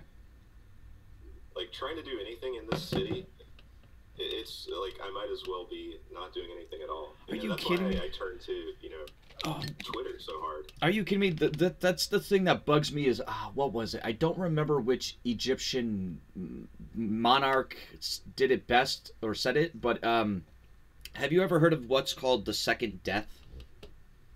No, it's not ringing a bell. Okay, so the second death is what's considered when your name disappears from existence. Oh, God. Right? So, like, you always think, like, your first death, when you actually die, your body, you know, is gone. That's the worst death. The second death, is the worst in its own way because, your name is forgotten from existence. Your memory is wiped. Yeah. And, dude, that is terrifying for me because it's been my whole aim to avoid second death by working on Skelattack like this and trying to make something that will last longer than me physically. Yeah, because then people could look back and say, hey, granted I may have not met the person, but hey, so-and-so made this game. Yeah, and it's like it keeps my memory and my spirit alive, even if I'm still alive elsewhere in the world. I'm not. It's nice to have people, in places I could never go, Hmm. keeping my work alive and introducing it to their friends and whatnot. And I want to have a long life, but hopefully when it's done, um, something that I've done can remain. Exactly. Second death is worst death. Yeah, just when I was like describing, you're like, oof. Yeah, no, I know that feeling now. No, man, I could die next year and probably be all right with that.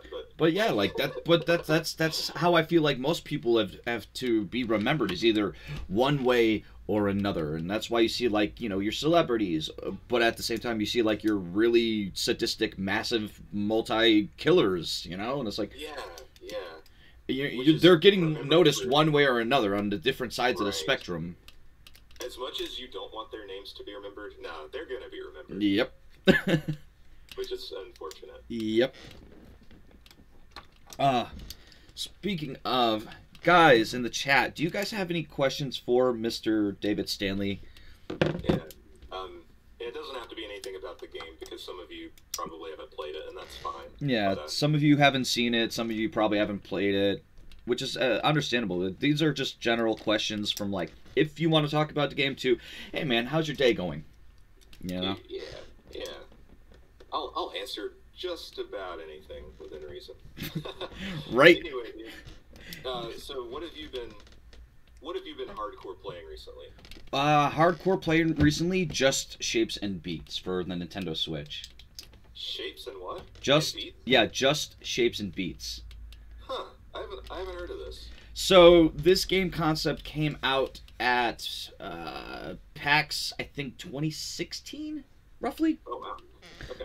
and it got greenlit by Steam. It was approved, and it's pretty much like a simple, obviously block-based game where you're avoiding pink anything. So it's like a Toho bullet hell shooter esque, Gotcha. but to the beat of music, like dubstep and all that. That sounds really cool. It is actually. A lot of the music is made by the people who have created the game, and then some of it's like Monster Cat themed music and like other stuff. Oh, wow. Even the Mortal Kombat, they actually have the Mortal Kombat theme song in there. Really? Yep. I wonder how difficult that was to license the rights. A lot of, because it's. Because Mortal Kombat is still very, very active, Yep. and it's got new releases and whatnot. Yeah, all the but time. even then, the song itself is not owned by NetherRealm Studios, nor Midway, nor anything like that. It's actually owned by the, what is it, the Pegboard Nerds or something like that? It's a weird band. Oh, okay. I Um, didn't realize that. okay, Bell has one question. Hey, what's the poster behind him? What is that poster that's behind him? that's the Legend of Zelda. It's Link fighting Ganon. So here's Link with his green tunic and his shield and his Master Sword. And Ganon is absolutely massive. Ganon is just kind of like bearing down on Link, like reaching past him and getting ready for like this epic punch. And they're fighting in like Ganon's throne room or whatever, like at the end of Ocarina of Time. Nice. One of my favorite games of all It time. is a good one. Man, me and my brother would finish the game and immediately start a new file. It was just such a pleasure to like explore that world. Oh man. So, did The Legend of Zelda influence any bit of Skelattack in any way, shape, or form? It sure did. So obviously, I liked in the games how you have it's not super linear, but there are things that you need to do to progress a story. But along the way, there's so much random stuff that has no bearing whatsoever on the world or the story or your place as a hero in that world. It's just, dude, do you want to go hang out with this woman who's sweeping her front yard and chat with her? Like, just go hang out. Like, that was stuff I wanted to add to Skelattack, where I obviously have things that I want you to do to progress the game. Right. But like, for instance, when you go to the dungeon hub at the end of the demo, and there's like a blacksmith shop and a library, and the Goblin's Goblet, where you can just hang out and listen to live music and chat with the bartender. These things are super important to me because it makes the world feel real, which is exactly what Nintendo accomplished with all those Legend of Zelda games. Like, their world feels like it's real. You know, Oh yeah. there are people there who are counting on you. Also, the music. Yes. I didn't work on Skelattack's music, but something I've always loved about Nintendo in particular is how memorable their soundtracks usually are. You know, years after the fact, I can listen to an old song from a game and remember exactly where I was in that game when I heard it. And that's the kind of quality I wanted Skelattack's soundtrack to have. Yeah, it's. Have you actually watched the old videos for the Ocarina of Time's orchestra? I don't believe I have. It is amazingly beautiful. I would love to see that. It is amazingly beautiful to see some of the set, because like some of it's digitally made for like digitally orchestrated, but the rest is full on actual like teams of just baton. And I'm like, wow.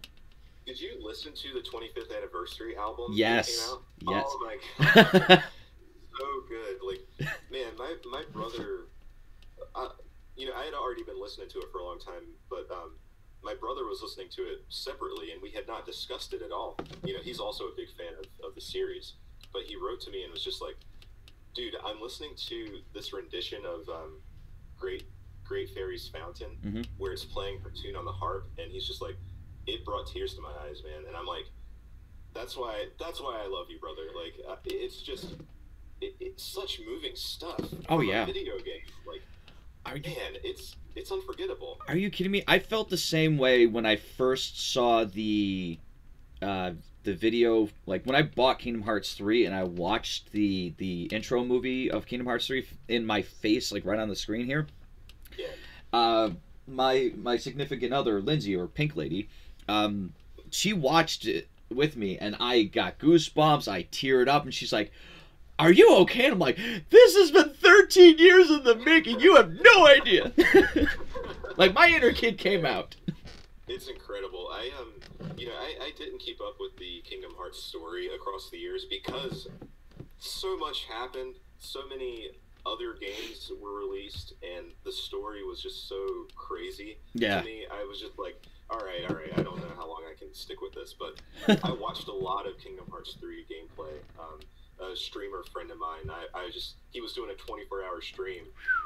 He beat Kingdom Hearts in one 24-hour stream. Damn. Like front to back, and I was like, he actually went over his time by like 20 or 30 minutes. It was like 24 hours and 30 minutes. He was like, I gotta finish, I'm so close. And I watched a lot of it.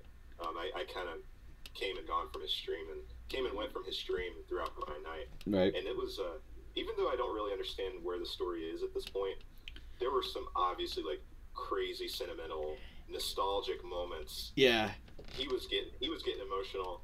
He was like, I'm sorry guys, I've been waiting for this moment for so long. Yeah, it's a long, convoluted story, and I explained the same thing to Lindsay about it, because she's like, how long is this story, and like how many consoles do you have to buy? I'm like, well now you could buy them all on the PS4, but yeah, originally you had to buy them on the PlayStation 2, the PS Vita, the Game Boy Advance, the Nintendo DS, the Nintendo 3DS, and a cell phone. Right. I was like, geez, it's a long story. You need to pretty much own every console that's ever been created. Ooh, that's a good one. What do you got? Bella and Devante have asked the same question. What is your favorite movie if you have, like your favorite Disney movie if you have one? Disney movie. So, I can't recall how this works out, but does The Nightmare Before Christmas count as a Disney film? Yes, because it is Disney owned. So I would say yes. Christmas is my high five all-time favorite. It is inspired, like, so anyone that plays Skelattack and knows that fact about me will completely see not similarities, but just the influence. Yep. Danny Elfman is an absolute god of storytelling through music. I love everything about that film. It's, the underdog tale of Jack being this. He wants to do something different. He's been doing the same damn thing his entire life, and he's sick of it. Yep. He doesn't want to do Halloween anymore. It's been done. It's old. But everyone is happy. Just can't wait till next Halloween, Jack. It's gonna be great. And he's like, yeah, whatever. And he's like, as an adult, I see a lot of myself in Jack, where it's like, I could easily work, any soul-sucking job and go through the rest of my life and pay my bills and be fine with it. But, Jack wanted to do something different. Speaking of, hold on. Yeah.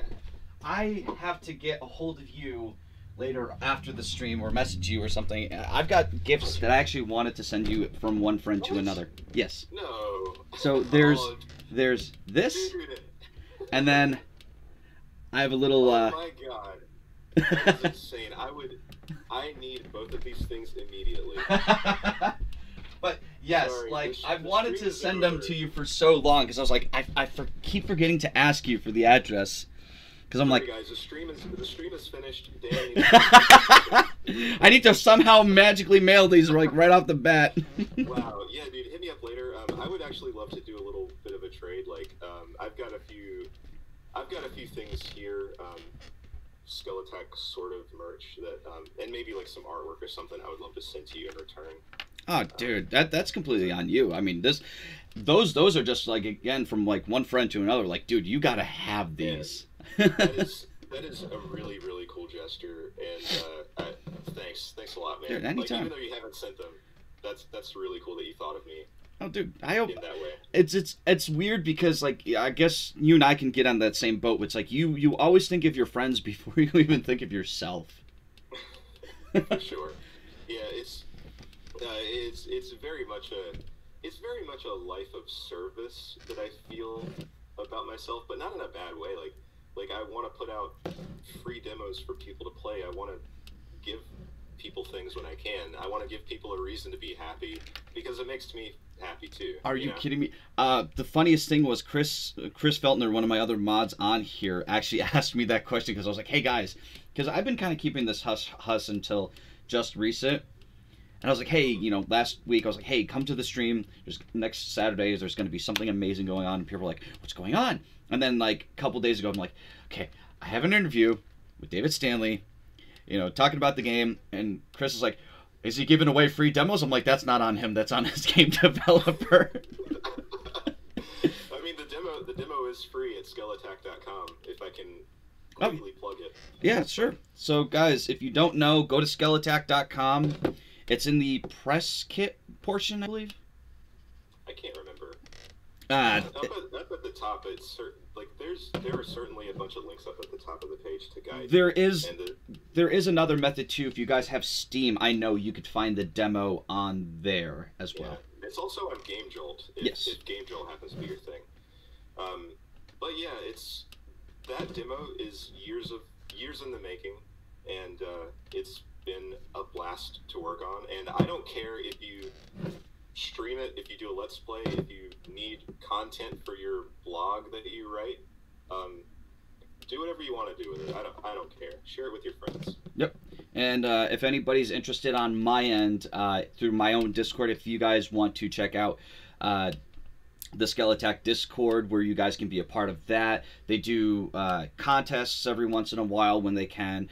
They kind of keep you, they just chat with you in general, not just David Stanley here himself, but Yakuza, as a whole, but at the same time, like Doug separately, Shane and the others. Different people on the development team will come through and just hang out. And yeah, sometimes we get a little bit quiet, and that's usually because we're super busy on the back end. But dude, yeah, so The Nightmare Before Christmas freaking rules. And ever since I first saw it, like in 1993 or 94, I have just been in love with it. But I love Disney movies in general. So I guess a good follow-up one, like if I took Nightmare Before Christmas out of the equation, I really love The Hunchback of Notre Dame. That's always been my number 2 as well. My number 3 has been The Lion King and then Aladdin. That's great. Yeah, The Lion King and Aladdin, like, they kind of flip-flop for me, but they are both such great movies. Oh, yeah. I mean, I could go on and on, and by the end of it, we're gonna list every Disney movie that's ever been made. Like, dude, are so you kidding me? I have to send you. Number 50.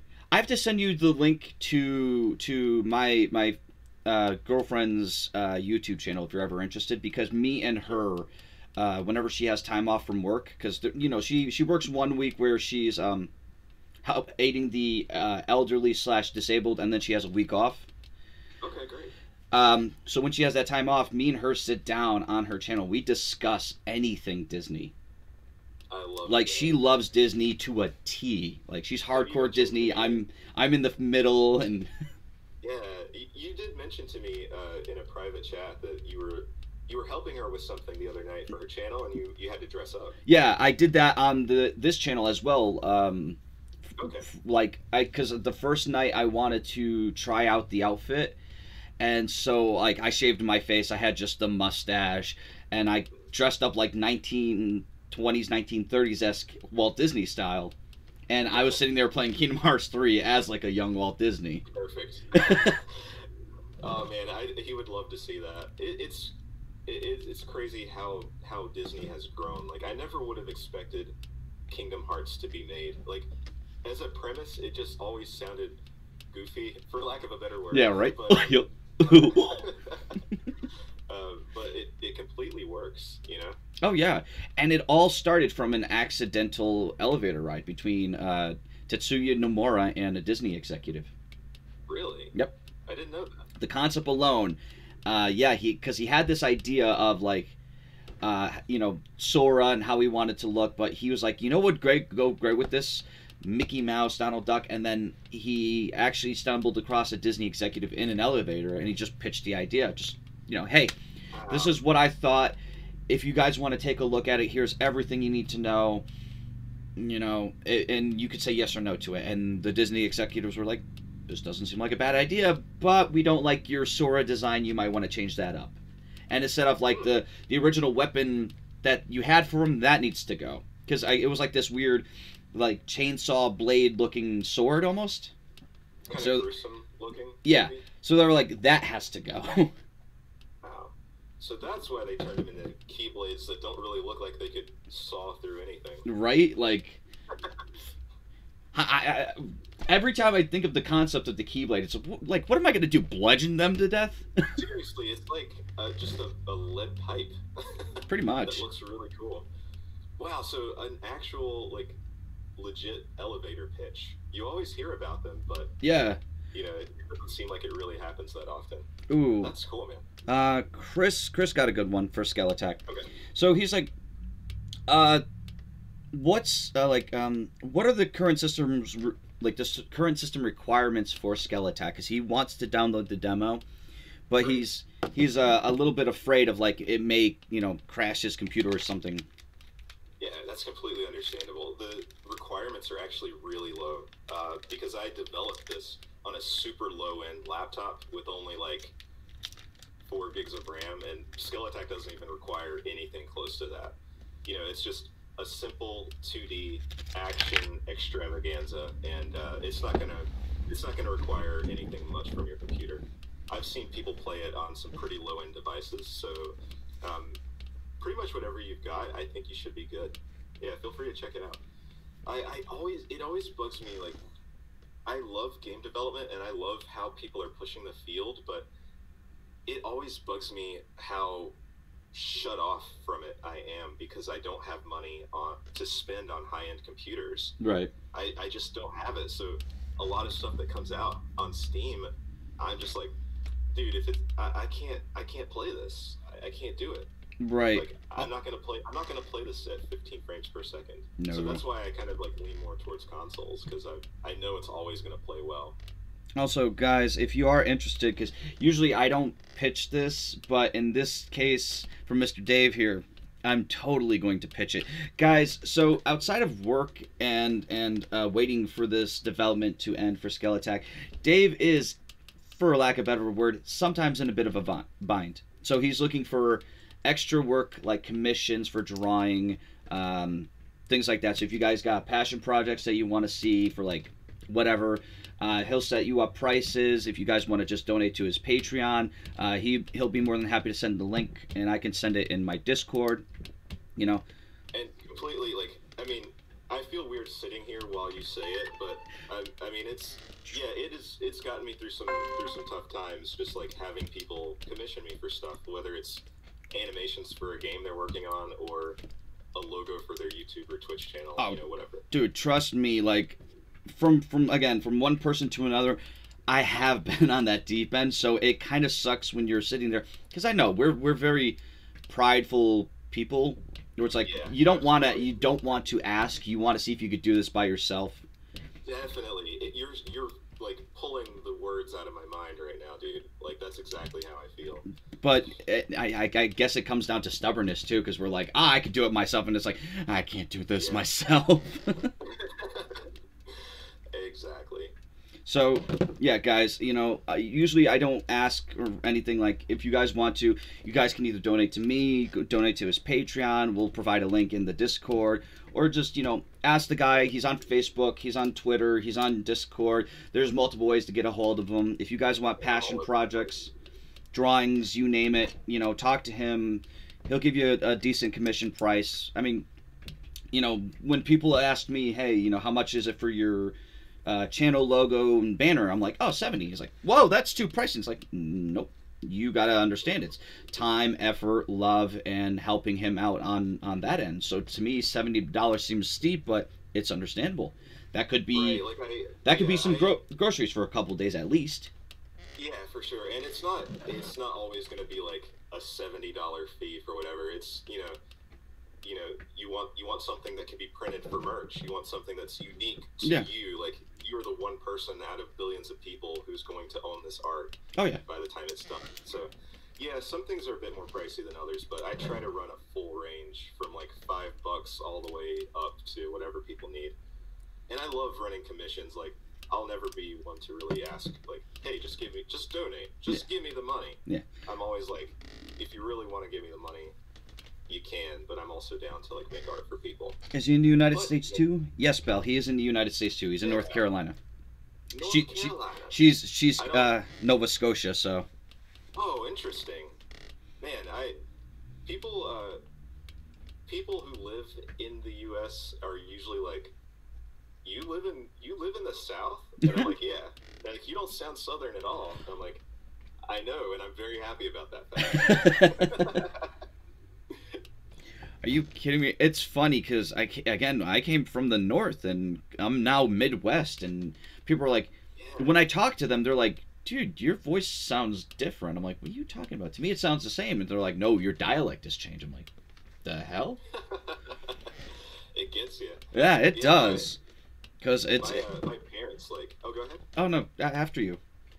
My parents come from, like, two different parts of the country. Like, my mom was, like hardcore Southern, and my dad was like from New Jersey all his life.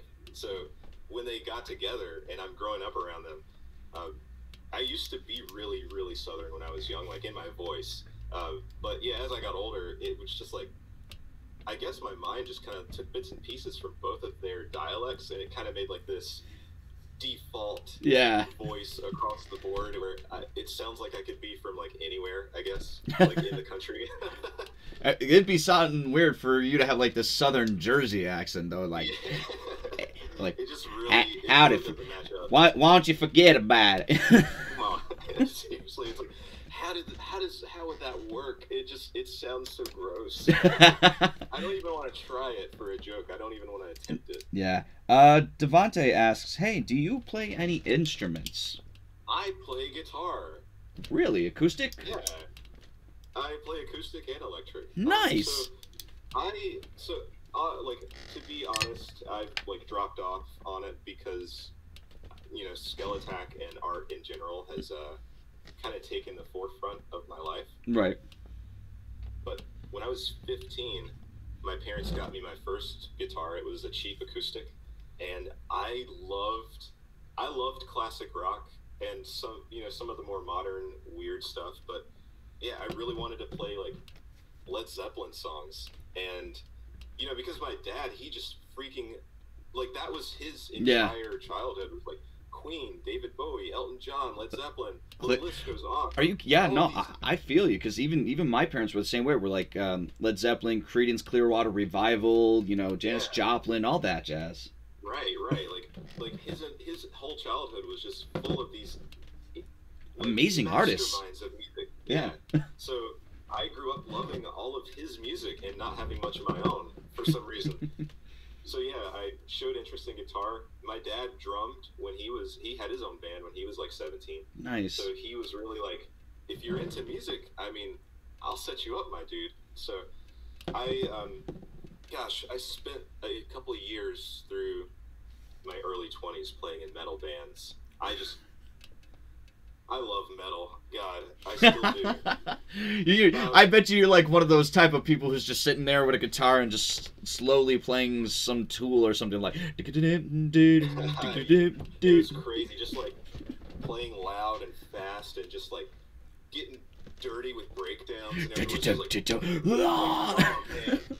Like that was my early 20s, and I absolutely loved it. There was no money in it, but I had a blast. And you know, I loved writing music, and as I got older, into my 20s, I kind of branched away from metal in general. I mean, there's so much more out there. Right. And my musical taste really opened up. Oh yeah. And as most bands do, we just kind of, you know, ended things and went our own ways in life. And I don't play much anymore, sadly, but I've still.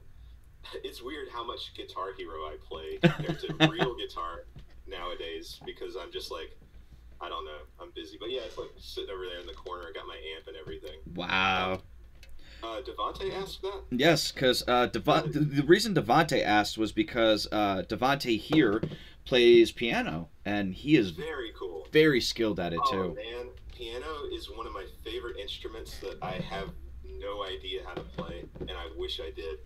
It is like piano is so special to me because it's one of the instruments that it needs no accompaniment when you play it properly. Yeah, you no. can just evoke so much emotion just by playing one person at the keyboard, and I think that's fantastic. Oh yeah, like you can. Up, that's great. Are you kidding me? The moment he could, I mean, granted, I barely see him play, and I've been telling him, hey, you have a YouTube channel, you have a format, because he used to do vlogs, and then just kind of dropped it off on the face of the earth. And I've always told him, hey, you should start your channel back up, but with the premise of like playing piano or live stream you playing piano. You know, like if you have a laptop or camera, just play piano. You know, you don't have to do requests. You could do requests if you want to make it more challenging. But people would love to just sit down and to put on their YouTubes and just watch someone play like live. Absolutely, like whether it's just him doing Disney covers, which we would all love to see, I'm sure. Or, oh yeah. Actually doing tutorials like how to play your favorite piano songs and piano riffs. Like, man, there's a lot of places you could take that. And oh yeah. I don't even play piano, and I don't know how to read music, but I would probably watch that. I would, trust me. I would love, because that's always been my biggest struggle learning with any instrument, and I've always wanted to learn acoustic guitar because that's been my deal growing up.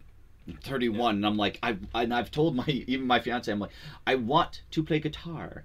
It's like every time I've had an acoustic guitar, I've had one, but there was always something wrong. Either it didn't sound right, I was missing a string, and right. It's like, yeah, when you get these like cheap starter instruments, there's always like something weird about it that you kind of have to overcome. But yeah, acoustic was a great one to start off with because, I mean, personally, it's harder to hold down the chords on the acoustic, but that's okay. You build up amazing hand strength, great reach. You build up your calluses. You don't get the easy way out. No. You know, so starting off with an acoustic it's how I would recommend it if you can. And there's so much of a gentle touch that you can have with an acoustic that changes completely how the song sounds. Oh yeah. And I've always enjoyed that. Chris has one more question on his end. What is your favorite game besides Zelda growing up? Man, Pokemon Red was probably the most hyped game of my childhood. So I got red, my brother got blue, Mm-hmm. and we just went insane on that game. I I don't know. There was nothing like it at the time, and to be so primitive graphically, it still stands out as one of the best gaming experiences of my life. Oh yeah. I just loved. I loved the days when it wasn't all about graphics, and you could take a handful of green pixels on a screen that wasn't backlit, and imagine entire worlds in your mind.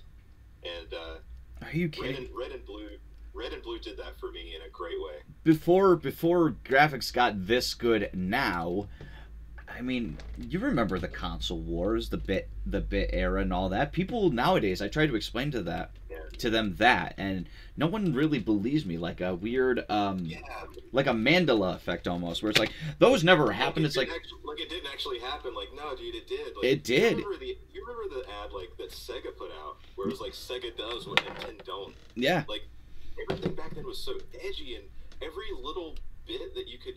Well, literally bits. Yeah. Every little bit that you could get above your competition, it translated into sales. And nowadays, it's like that stuff does not even matter anymore. No, It's like everything is so high end. Yeah, biggest example was what the hell was it? The Atari Jaguar. They literally tried to make that their marketing slogan, where it's like, oh, you got this console which is 32 bits. You've got this console which is 32 bits. We've got 64 bits. Do the math. Right. And Sega, they collapsed under their own weight. They had so much potential, but the Dreamcast was like a Walt Disney film. Artistically good, financial failure. Yeah, and it sucks after the fact. So many people are like, let's get a Dreamcast Mini. Like, dude, you didn't buy it the first time. Yeah, exactly. Like, and they had so many good games on there too, like Sonic, because like now people sit there and they watch Sonic Adventure 2 Battle and sing, rolling around at the speed. I'm like, dude, that was Dreamcast. Why couldn't you do it then? Yeah, exactly. Like, yeah, I grew up on that. I grew up on when they had Arc the Lad originally for Dreamcast. When Dreamcast was the first actual internet-based console. These were big deals, man. Yeah, and it had Windows running inside of it. So that was the first console to have both online capabilities and an inside computer. Right. Sega thought it was something that was genius back then, and people were just like, "Oh, that doesn't attract me." Like it's not viable for the long term. I don't know how well this is gonna work for me, going forward. Yeah, it's like, dude, it completely was viable. It was just, not really ahead of its time, but it was something new. And I mean, heck, they even tried innovations prior with the Sega Channel. That was the first step into actual, like, quote unquote online prior, because you needed cable cord. Yeah, man, I remember having a Sega Genesis. It was weird. Like, our household was, for the most part, a Nintendo household. Right. But we skipped the Super Nintendo for whatever reason. It wasn't. I didn't mean to be like, I don't want that. But in place of it, I ended up getting the Sega Genesis because I was really excited about Mortal Kombat. Because I was like 9. Yep. And I was like, blood, guts, destruction. Yeah, and Sega Genesis version of Mortal Kombat was, you didn't need no blood code or whatever it was. It was just like, hey. That's right. It was just there. And that was pretty wild. I loved my Sega. I loved, like, it came with Sonic 2, one of my favorite games, honestly. And it had a killer soundtrack, man. Yeah. Sega did some cool stuff. I'm glad that the company is still in the game market, just not in the console business. True. I mean, it's so weird having the childhood that we did, and nowadays seeing Mario and Sonic in the same game. Yeah, it's so weird. Games, and to see them just like having this buddy relationship when there was so much rivalry.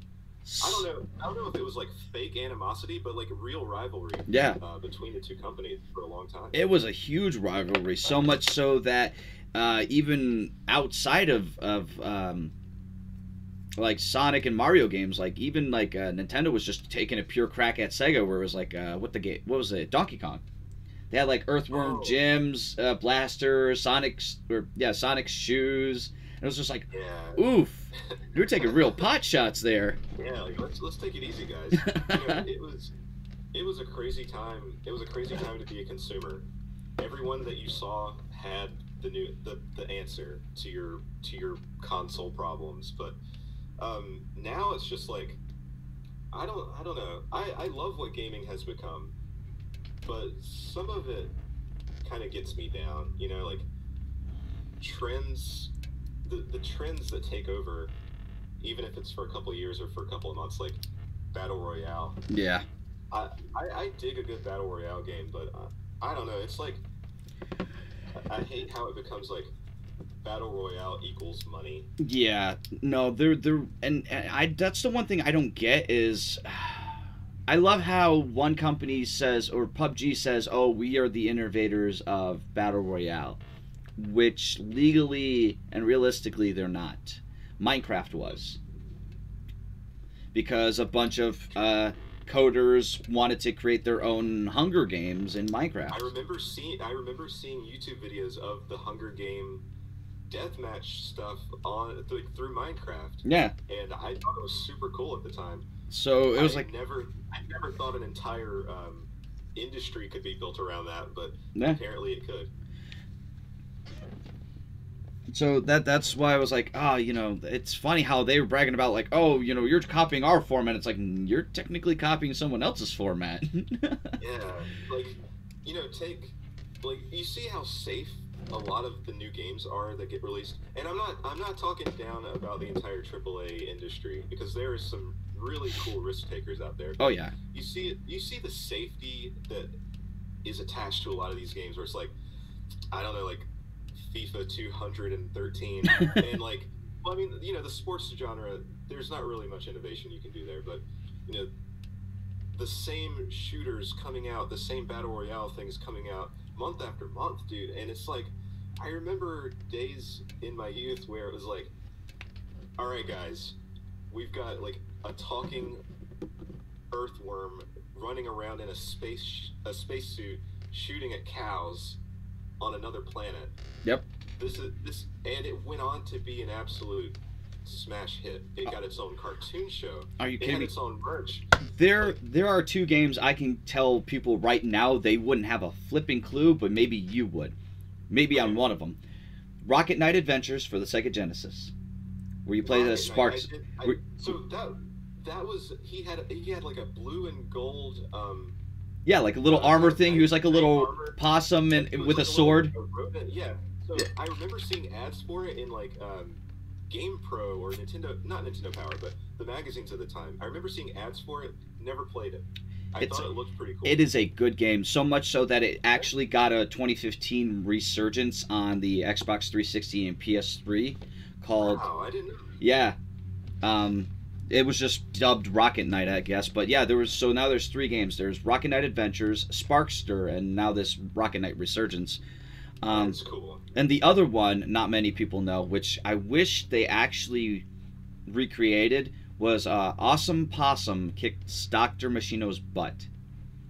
I have not played that. So it was actually like this developer company wanted to be all like, hey, you know, save the earth, learn, you know, teaching kids, hey, you need to learn how to recycle, etc.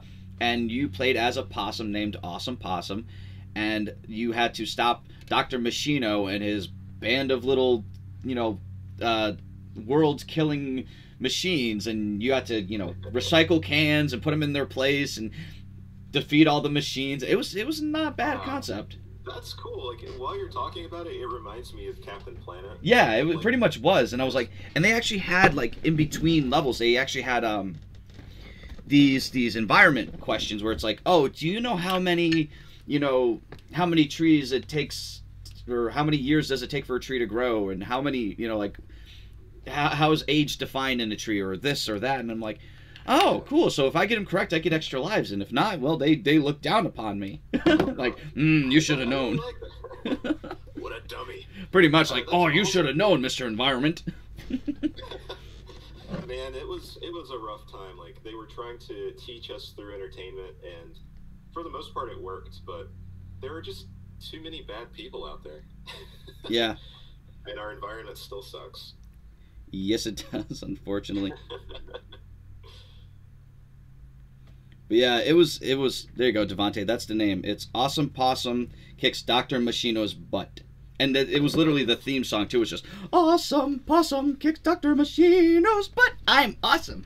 Like, wow. I want to know how much the guy got paid to write that. I have no clue. All you do is just sing the title of the game.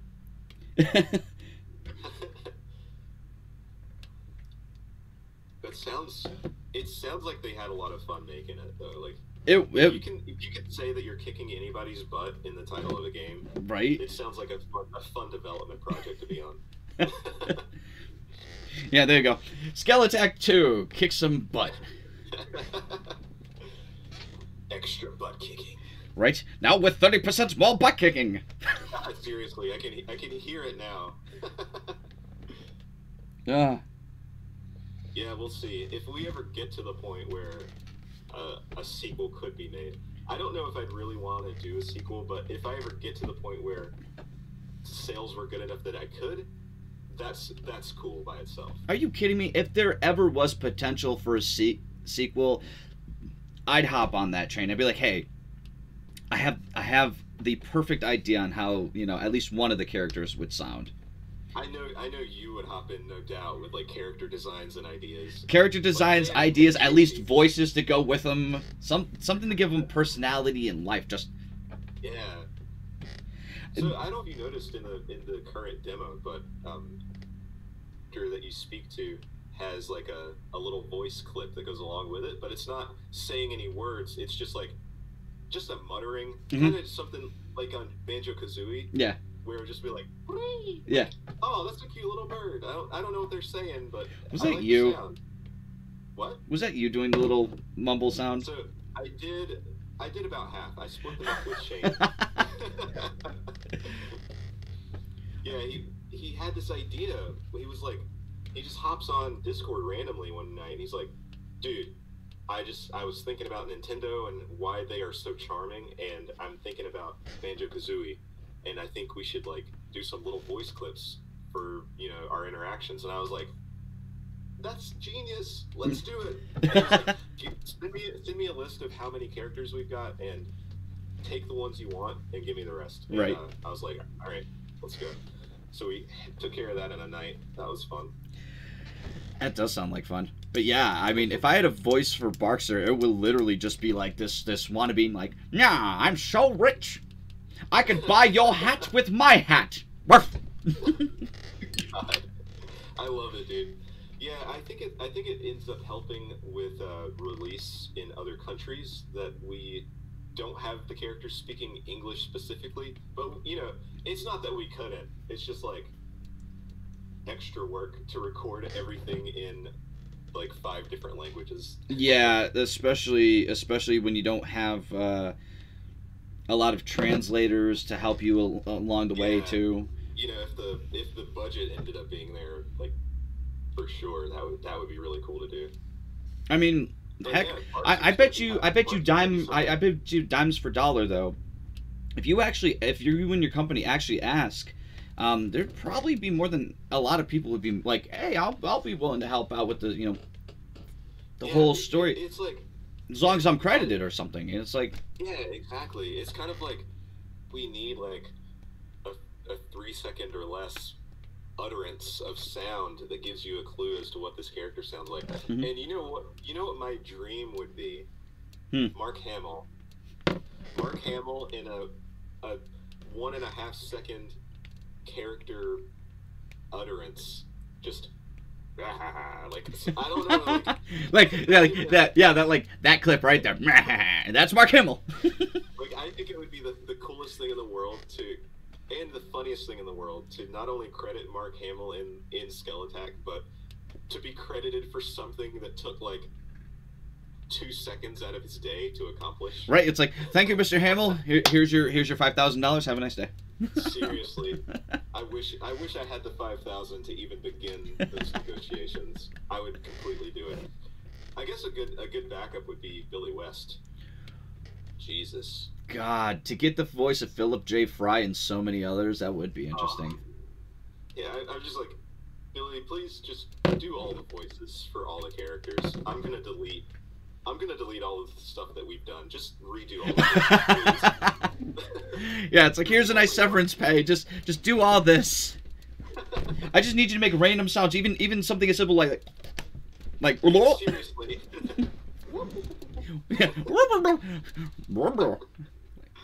Oh man. I need sound clips. I just want.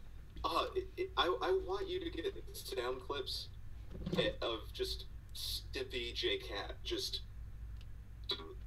random stuff. Just Stimpy. Hey, Stimpy, you idiot! Oh my God, don't. You gotta do it. Just come on, yeah, just Stimpy, you idiot! My voice material possession. I know I actually have that Ren mug too here. That I Really? I do. Jesus. It looks fucking. I would love. Oh man. Dude, it looks creepy. I need some Ren and Stimpy. There it merch. is. Hold on. Yeah, please. Hold on. Where? Here it is. Chair stream. I know, right? Best stream in the world.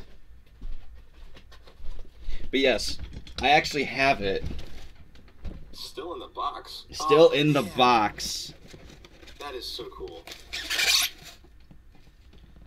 That is creepy. It is. That's what I was like. It's demonic almost.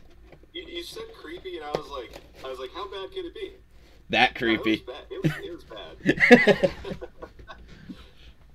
It's nightmare fuel. Seriously, that was one of my favorite cartoons that I like to look back on for inspiration. Even though Skelattack does not look nearly as weird and off the wall as that cartoon did. So there was two honest questions I wanted to ask, like again outside. Yeah. One, and this one was a good personal question. What game got you into video games? Because my personal one has always been, to this day, The Legend of Zelda: A Link to the Past. That was my first ever video game. Nice. That's a great one to start with. Yeah. So, you know, I'm not much older than you, but I come home from kindergarten one day and there is an NES waiting in the room, and my dad is there waiting for me, and I'm just like, what's this? And so we open it up, and it was loaded with Super Mario Bros. And Duck Hunt. Nice. And Super Mario Bros. Like, I wasn't good at Duck Hunt, and I don't know if you ever played with the NES light gun. But, it is terrible. You could. It was not super accurate, and you could completely cheese everything by like holding the barrel of your gun right on the screen. Yeah. But Super Mario Bros. There was something about it, man. Like, to this day, that game and its music and its mechanics and its physics, just, I don't think it could have been done better. Nah. You know, I still love listening to the old Mario music. It never gets old. I mean, it's iconic, especially when you hear the first ba da ba ba da ba bum. Yeah, like it's just, and then when you consider the limitations of the system. Yeah, what was it? 8 megabytes? It was something insane. Like, I think if I take a picture, you know, on my crappy Android phone, it would be a higher file size than the entire Super Mario Bros. Game. Yeah. And it's just like, these are things that we take for granted now, where it's like, yeah, I mean, my game is 80 gigs. You know, no problem, just download it. Like, there is no limitation anymore, really. No. I mean, just, like, but back then it was like, dude, we can't have any more characters on the screen right now. We physically cannot have anything else on the screen. We're running everything that we can because that's all we've got to work with. Yeah. The other question I had was, did you pay any homages to any specific games in Skelattack? Like, be it The Legend of Zelda, any other games that you grew up with that was an inspiration towards its development? And, you know, I can't say that I have. Not yet. Because the game's not finished yet, but I feel like a great place to do that would would be in the books that you get to read throughout the game. There's a little bit of lore about the world. I actually have left references to things, people in my life, friends of mine, through the lore, but it's encoded in such a way that if you're not familiar with the person or the thing I'm referencing, no harm done. Right. But as it stands, I don't have any real references to, the beloved games of my past in the game. But it's honestly a really cool idea. It would. It would also be kind of write it in such a way so that it's not like Legend of Zelda, LOL. It's like. Are you kidding me? I would just straight up make one just for comedy's sake, and it's just like you open it up and it's like page whatever. Yep, yep, yep, yep, yep. Oh man, I loved those Link sounds. Oh, they were the best. You sounded spot on. Right? Just literally, it would just going through the lore, and it's just like page 32. It's a dark day in the dungeon. Page 34. Yep, yep, yep, yep. Like, what the heck? Oh man, that's great. Something I always loved was in Pokemon Red and Blue. There's one room in a building in a city. When you go in there, there's a bunch of people sitting at computers and whatnot. Oh yes, Cinnabar Island. They're like, hey, we're Game Freak. Oh yeah, no, that's Celadon. Oh wait, Celadon. Yeah, that's Celadon, because it's like, yeah, I'm a developer. I created you. Yeah, exactly. And I'm like, this is such a cool fourth wall breaking element of this game that I never expected. And I don't know if I want to do something like that, but I thought it would be really cool to have some hidden room, because we've got like the breakable blocks and you can just bust through. I wanted to have something super hidden, perhaps, and you go in there and maybe this, I don't know, some diary entries from the Skelattack development team, or I really don't know yet. Actually, that's something you could, like, if you wanted to keep inclusion of like Barkster, since he's like the NPC you could buy like all these rare things from. That could be a like hidden lore if you guys wanted to talk about it. It's because again, Barkster to me has always been like the rich character of like the world, so you'd have to accumulate a lot of gold to get these specific items from him.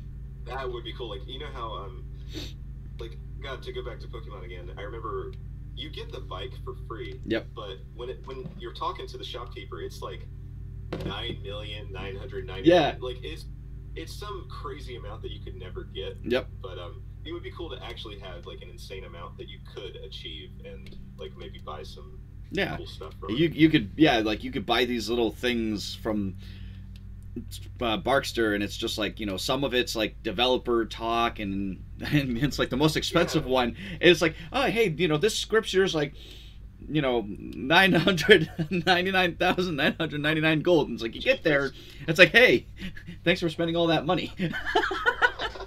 It's like, joke's on you, kid. We really appreciate it. Go get a life, loser. Oh man. Nah, it'd have to be something lighter, because you know how timid people get nowadays. It's just like, it's like, hey, thanks for wasting your time.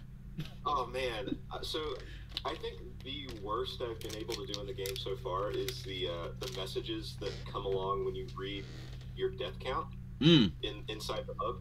A lot of people don't get that many deaths, but it's like every 10 or 20 or so, the game has like a pre-made script that it's going to read out to you, like, and the more times you die, the worse it gets.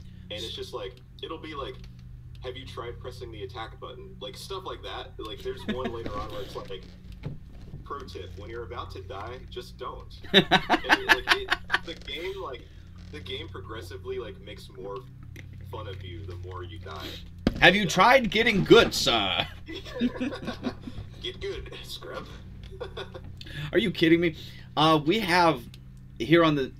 actually have a real sassy Ember person, and that is Lindsay, or Pink Lady. She sits beside me while I stream sometimes, and one of her actual commands on here is like exclamation die, because she always, when I'm playing Mario or any other game, she always gets sassy and she's like, hey babe. I'm like, what? You're gonna die. And it's like, oh geez, thanks for believing in me. Dude, that is great. Like, it reminds me of it reminds me of how me and my brother were when we were growing up, and we'd be playing Mario Kart or something, and we would, I don't know what it was, but like we would just like trash talk each other, but we wouldn't take it far. Nah. Like, and my trash talking to him was always, it never really made sense, but it made us bust out laughing every time. Like he would hit me with a shell or whatever, or like bump me off the road, and instead of like just really getting mad at him, I would just scream out, "You're fat!" Like even though he wasn't, I would just say it, and we would just roll, and it was so much fun. Like I loved growing up with a slightly younger brother, and we didn't always have the best times, but you know we're still good friends today. So I think we had a fine childhood. That's great. But yeah, he would play as Wario for some reason. And Wow. I was more speaking to the character, so I'd just be like, "You're fat." Like, I don't know. It always got me. You kidding me? If we were playing Mario Kart, Yoshi would be my main. I don't know why. Oh yeah. Yoshi for my main on Mario Kart. Link for my main on like Smash. Yeah. Who's your main on Diddy Kong Racing though? Like, Ooh. I gotta know. It's always been Dixie for some reason. Okay. Wait. Which was Dixie? The Was she the mouse or? No, she's the pink hair or the pink hat, little twirly. Unless they changed. Yeah, it's always it's Diddy's sister. Oh, Diddy's sister. Yes. Of course. I must have forgotten she was even in the game. Yeah. Shoot, it's. Wow, we've been at this for almost 2 hours now. Wow, we have. Just like you said, we've been we trailed off. two old nerds hanging out. Pretty much, guys. Do you have any more questions for Dave before we head out? Anyone in particular? Like anything in general before we go? Because I mean, like I love you, but I don't want to keep eating up your time from the missus or anything. Yeah, I wanna eat lunch at some point today. So. I'm sorry. It's like, no, it's all good, man. Yeah, I'm sitting here eating snacks, and he's just like, man, that bowl of ramen could be so good right now. I'm like wasting away. Like Dave dies on stream. Guys, there will never be a Skelattack 2. He became Skelly. He did the ultimate cosplay. Oh man. Yeah, anybody who's still here with us after all this time? Wow. That's a good question, Ark. There you go. Who is Dave? Because I've missed the whole thing. This is David Stanley. He is the creator of Skelattack, the game that's coming out to Steam, Nintendo Switch, and Xbox One in the future. Yeah. I do art, animation, and programming. I used to handle all of the programming on the game, but now I have a team to back me up. But I still do all the art and animation, and I freaking love doing art and animation. Yes. It's my life. So, Arkypoo, if you have any idea for like future drawings like you want as your channel logo for the future, what you envision, Dave here does commissions. So you guys can talk it out through either my Discord, like I could send you his link to his Discord, and he does commissions for like any art designs, anything that you want to see for the future of your channel, you know, all that jazz. Yeah, always happy to talk it out. So, but yes, like I said, guys, before, and again, I'm gonna pitch this once more. For those who are interested in like beefing up their channel look and appeal, you're gonna get one-of-a-kind designs made by Mr. David Stanley himself. He works with you. He's always been working with me on the concept. So, like, prior, me and him have been talking like, oh, hey, you know, what do you see on this design? Well, this is what I see. Here's some ideas. Oh, cool. Okay, let me see what I can do. It's a lot of back and forth. It's great. So, yeah, it's a lot of good communication too, especially with that. It's like, okay, I'm not just throwing you my money and expecting results or expecting no results. It's hey, it's like, dude, here's some stuff. What do you want to change about it before I move on to the next stage of creation? Yeah, you know, it's like it's a nice step-by-step process that you're willing to work with the person. You know, the communication, like again with the series of questions I had for you, where it was like, hey, you know, just to potentially avoid any possible legal anything. Right. Because you know, again, in this day and age, if Like, you could ask for someone's, and they're like, yeah, sure, and then they could flip it, and you'd be like, no, that's not what I meant. Right. And it's like, you gotta be careful. So I was basically just like, hey, you know, I'm gonna like it. I know I'm gonna like it. However, I have just the original Shadow design as a shirt, and I want to do it for more merchandise as well. Like the same thing with this one that I'm currently using. I want to put that on T-shirts, mugs, etc. Right. You know, just hey, if you like the channel, buy the merch. I don't make any money off of it. It pretty much all goes towards the Design by Human guys. I just want you guys to rep the channel. You know, have fun with it. Whatever. When I feel like after a certain time I want to do commissions, then I'll do commissions or make some profit off of it. But right now I'm having fun. Like I said, it's always been that premise: is have fun. Dude, if you're doing that, you're on a good path. You know. I called you Arky Poo in front of someone. I did. Well, one of my friends, Ark Lycan, me and him have been such good friends. I bust his chops all the time, and so does he. And his name is Steven, and I do that. I don't know if you've heard of Help Helen Smash, but she's like this blonde character, that blonde person that always goes, "Oh, Steven." I have heard people doing that, even though I didn't know what it was from. And for the longest time, when he first met me, he kept messing up my name, and instead of calling me Dan, he always called me Dave. Of course. Yeah, someone's cutting grass in my backyard. Not my backyard, but like maybe a couple houses over. Yeah. You're actually streaming from the inside of an airplane. Yeah, right? Guys, we're... Turbulence! So, I guess that's it then. There's no more questions I prepared. Cool. We're all tired. We just want to go to sleep. Yeah, right? But, Dave, dude, yeah, again, I gotta send you messages afterwards. Me and you still gotta communicate after this whole thing, because, like, one, not because of the project. Again, like I said before, I trust you on that, but, like, the gaming, the address... Like, I got some stuff to talk to you about outside of that, and stuff to send you. Man, I want a pen pal so bad, dude. So, yeah, it's definitely appreciated. Exactly, right? Like, fucking North Carolina, the Midwest. Hey, buddy, how you doing? What's up? We got the internet, but we're gonna write letters to each other. Right? Are you kidding me? I haven't had a pen pal since I was, like, 13. I don't care. Seriously. I'll pen pal again. I'm down. I'm all in for this.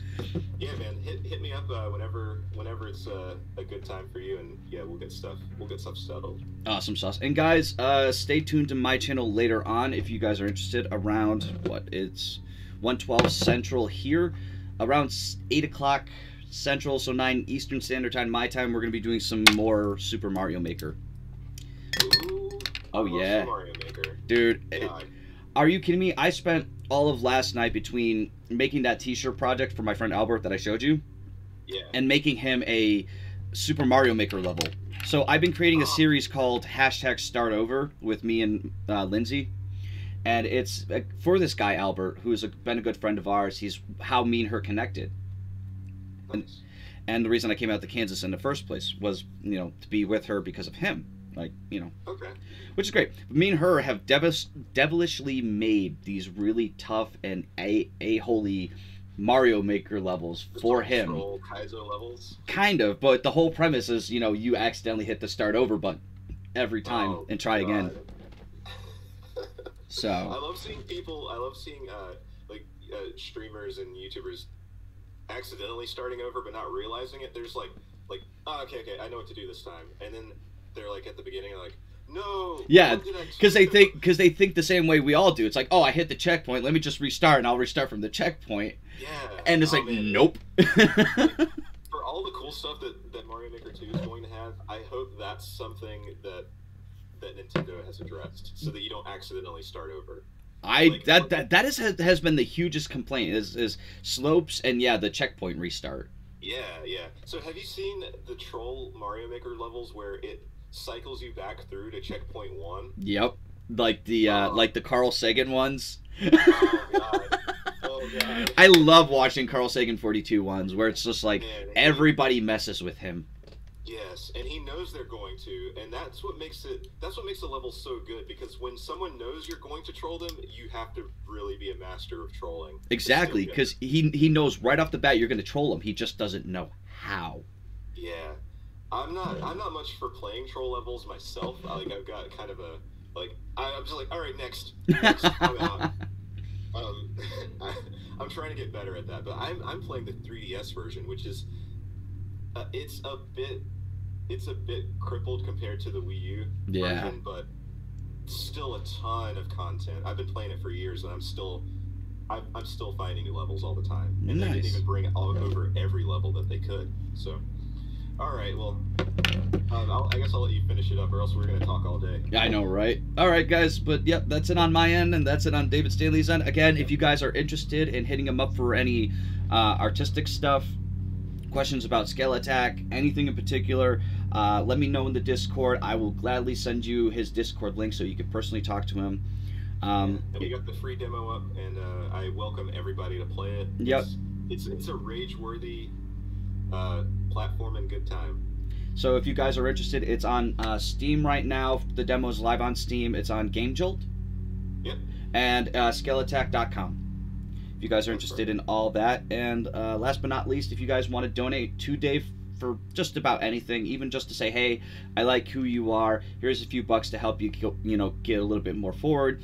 He does have a Patreon. Again, I will link this all in the Discord if you guys are interested. And last but not least, Dave, outside of just being a friend and a gamer, hey, thanks so much for the interview, man. Dude, man, I really appreciate the opportunity. It's always cool to just get to know more about people. Like you and I, this is our first time talking together. Yeah. So it's been a lot of fun, and I hope we get to do it again in the future. Oh, are you kidding me? There's definitely going to be more interviews in the future. Again, What are you doing tomorrow? I'm doing absolutely nothing. So if you got nothing to do tomorrow, we could do video games. We could just sit down and just jam on some games. Cool, man. Just again, let me know. I'll send you my PSN, and we'll just jam on PS4 or something if we got something in common. Sounds good to me. I'll be in touch with my collection. Awesome sauce.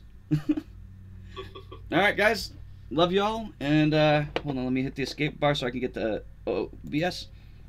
And I'll catch you guys later. Bye. Bye.